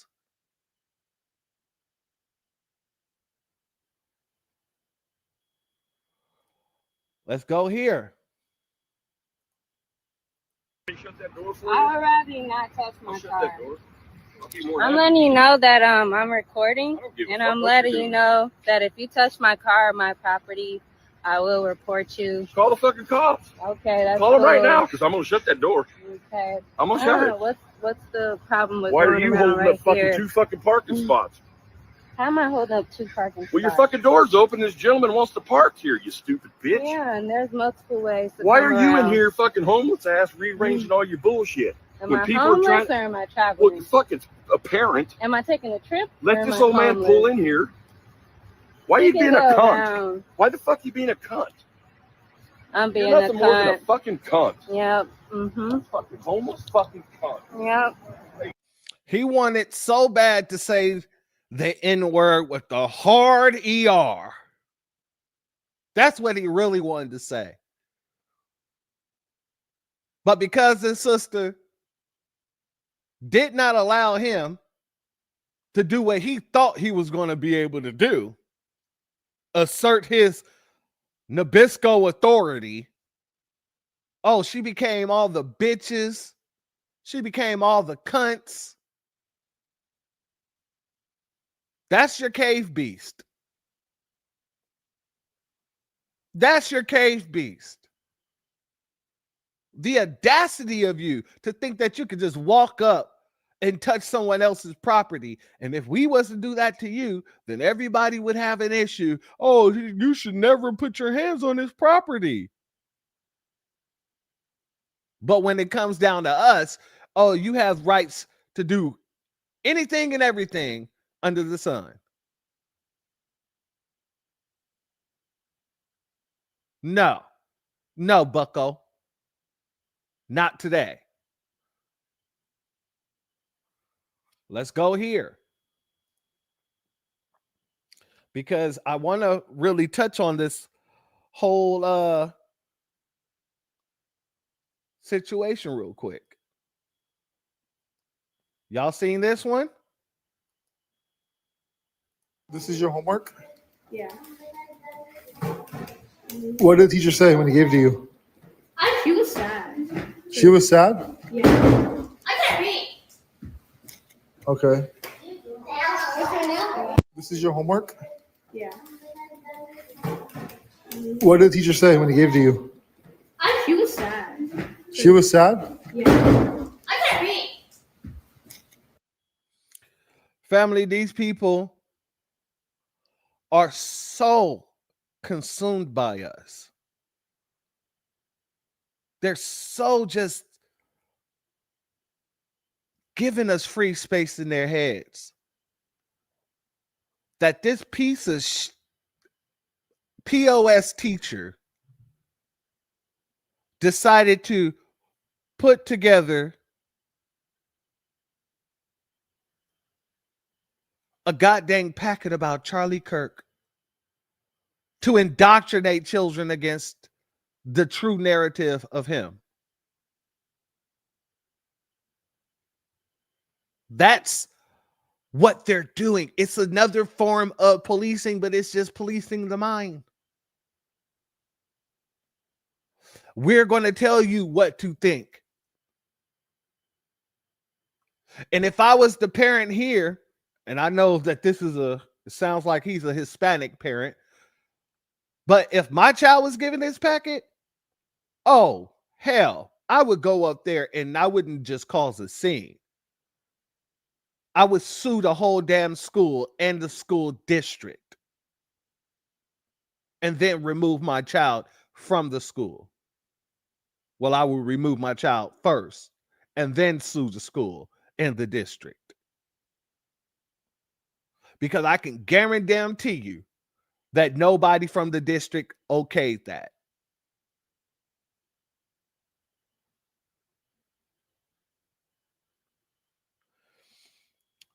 Hold on 1 second, family. Give me a hot second.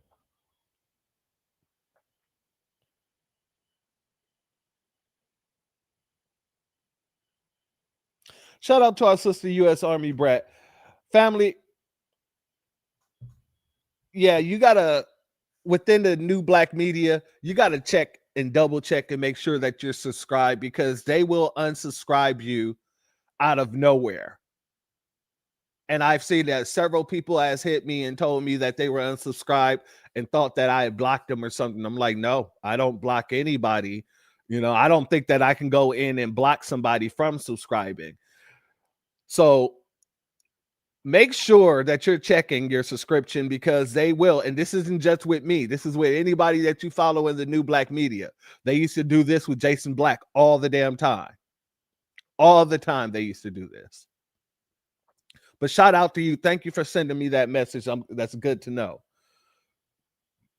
Family, I want to show you something else. You know how these Nabiscos were going from campus to campus talking about debate me, bro? I'm about to show you one of the main reasons why I was glad that our young brothers and sisters ran them folks off of the campus.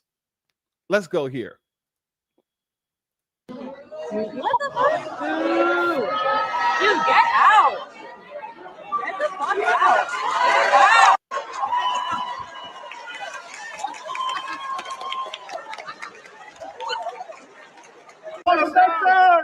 Get the fuck out of here!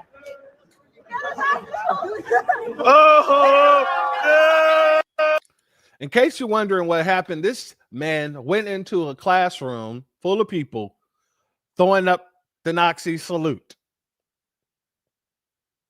And then he got ran off like the little biatch that he is.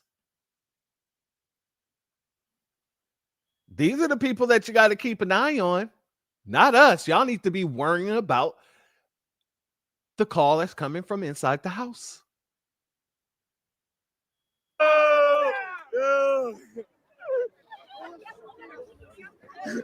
Oh shit! Oh shit! Are you protected? I'm protected.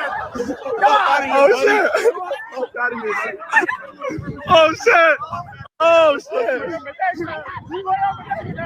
Oh shit! Oh! Oh! Oh! Oh my god!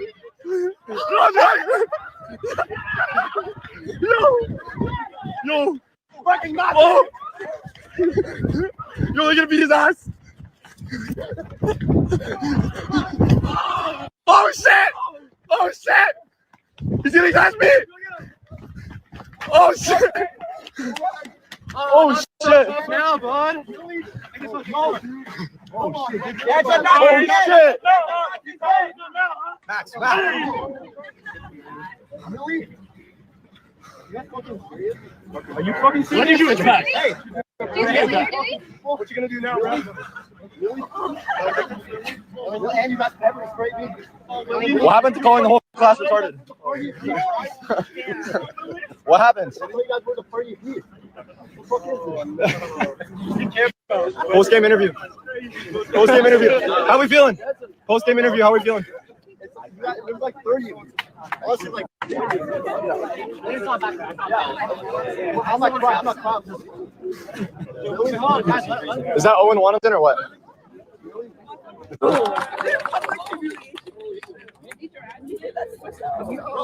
Make a whole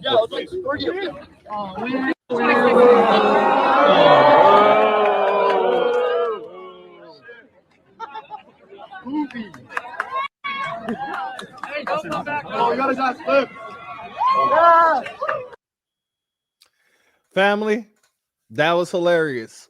Very hilarious. But let me show you from the point of view of the racist. Well, many of them are racist. Let me show you from the point of view of the Nazi. Had a 30v1 me. They had a 30v1 me, bro.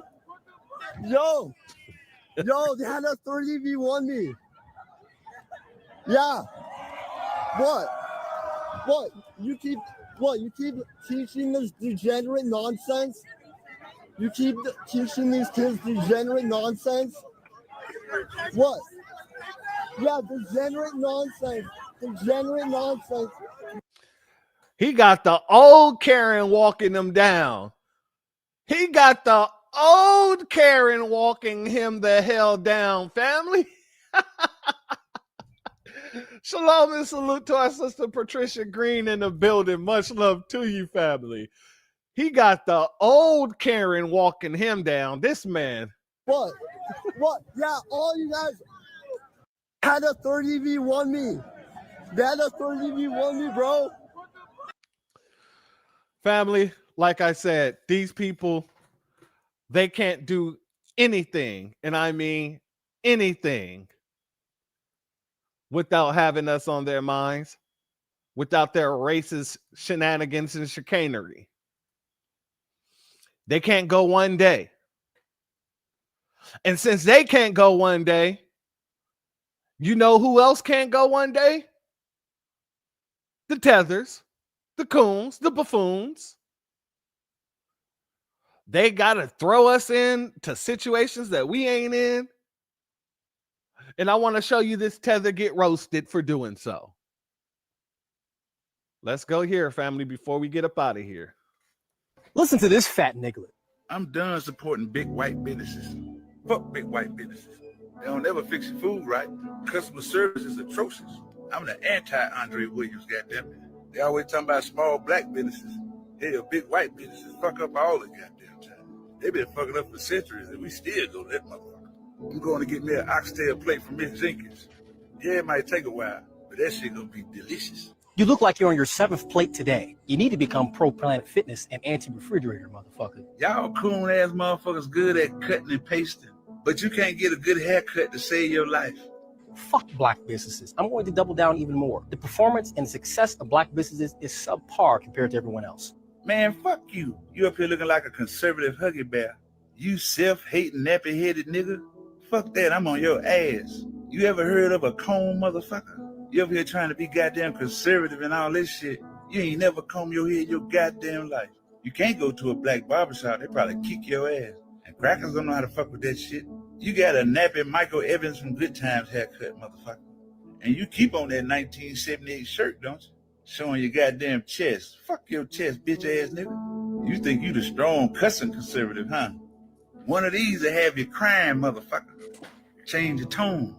I get in front of that motherfucker and talk about comb the shit out your head, bitch ass nigga. Don't this motherfucker look like Shmurmurmur, but he can read? Is that your brother, motherfucker? You some kid of Big Marco?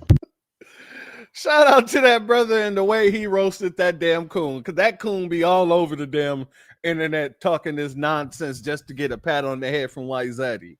Because he knows that they love us. He knows that they want to be like us. He knows that they hate us because they ain't us. So, family, with all the situations that we've been seeing thus far, we already understand this. It's time for the Nabisco to come to terms. Y'all don't really hate us. Y'all don't really hate us. You want to be us. You love everything about us, from our swag to our damn cooking, from the way we speak to the way that we walk, the way we dress. Y'all really want to be us. And they say imitation is the best form of flattery. I say imitation should show you exactly where a person's mindset is. You're not comfortable being who you are, so you want to be like someone who is comfortable being who they are. You want to stay in our business because without us, your business is boring as hell. Let's be very clear about that. And you're not really desirable by nobody. Nobody really desires the Nabisco. Have you noticed that? Everybody desires foundational Black Americans. They want to dress like us. They want to act like us. They want to be us. You don't find that admiration for the Nabisco. You just don't. So while these lights are on patrol, just make sure to keep your head clean, family. Just keep it greased, basically, because, you know, that's all you need. Keep it cleaned up and keep it greased. You know what the Nabisco don't know how to do. Keep it clean. Anyway, with that being said, family, if you're not subscribed, go ahead, hit that subscribe button along with the notification bell so you can be notified whenever videos like this drop. Please make sure you hit that like and share button so we can beat up the algorithm. Make sure we get this message out to the ears that need to hear. And if you have not done so yet, please click that link in the description. Go to change.org and put your signature on the petition for reparations. Family, before we get up out of here, like I said I was going to do, I just placed the GoFundMe to our brother Black Voltron's GoFundMe in the chat. And it's wonderful to be able to put a name to face. This is my first time being, well, I don't want to say my first time. I've seen this already, but this GoFundMe is the first instance of me being able to see our brother Black Voltron. So shout out to our brother. Right now, he's sitting at 17,000. The family sits at 17K. Shout out to everybody who's donated. And shout out to everybody who's going to donate. Right after this, I'm actually going to send another donation over because I like to see our brother get over 20 grand. I want to make sure his family get at least 20 grand. Because like I said, most likely these expenses are going to go towards funeral costs and things like that. We also want to make sure that they have enough money for whatever expense pops up, because with these type of situations, you never know. So once again, I want to give a certified B1 salute to our brother Black Voltron, Russell Clark, aka Black Voltron Reloaded. Family, I'd like to thank each and every one of you for being here. I'd like to thank my members, my mods. I'd like to thank my Patreons. I'd like to thank everybody who's donated by whether it's Super Chat, Cashapp, or any other form. If you donated to PayPal, I have not seen it. I don't usually see those until after the broadcast is over, because for some reason, when you donate to PayPal, I don't get a notification. I don't know why. But if you donated there, much love to you as well. I appreciate all of you. And until the next one, I hope you all have a beautiful rest of your Sunday. And stay B1 approved. Not by me. Within yourself, because you know these Nabiscos, they wish they could be B1 approved.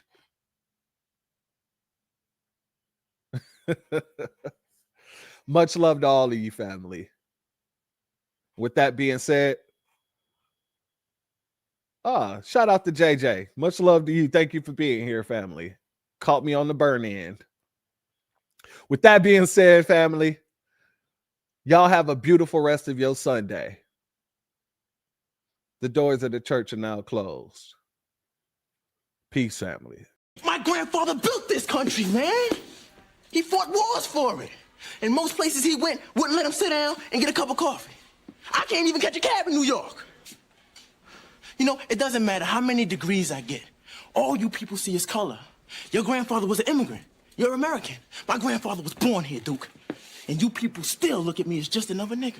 I know that the government, whatever can't stand us black people, he's doing everything in the world to make black man be extinct. But I'm going to tell you one thing, us black people going to survive. So fuck everybody. I'm out.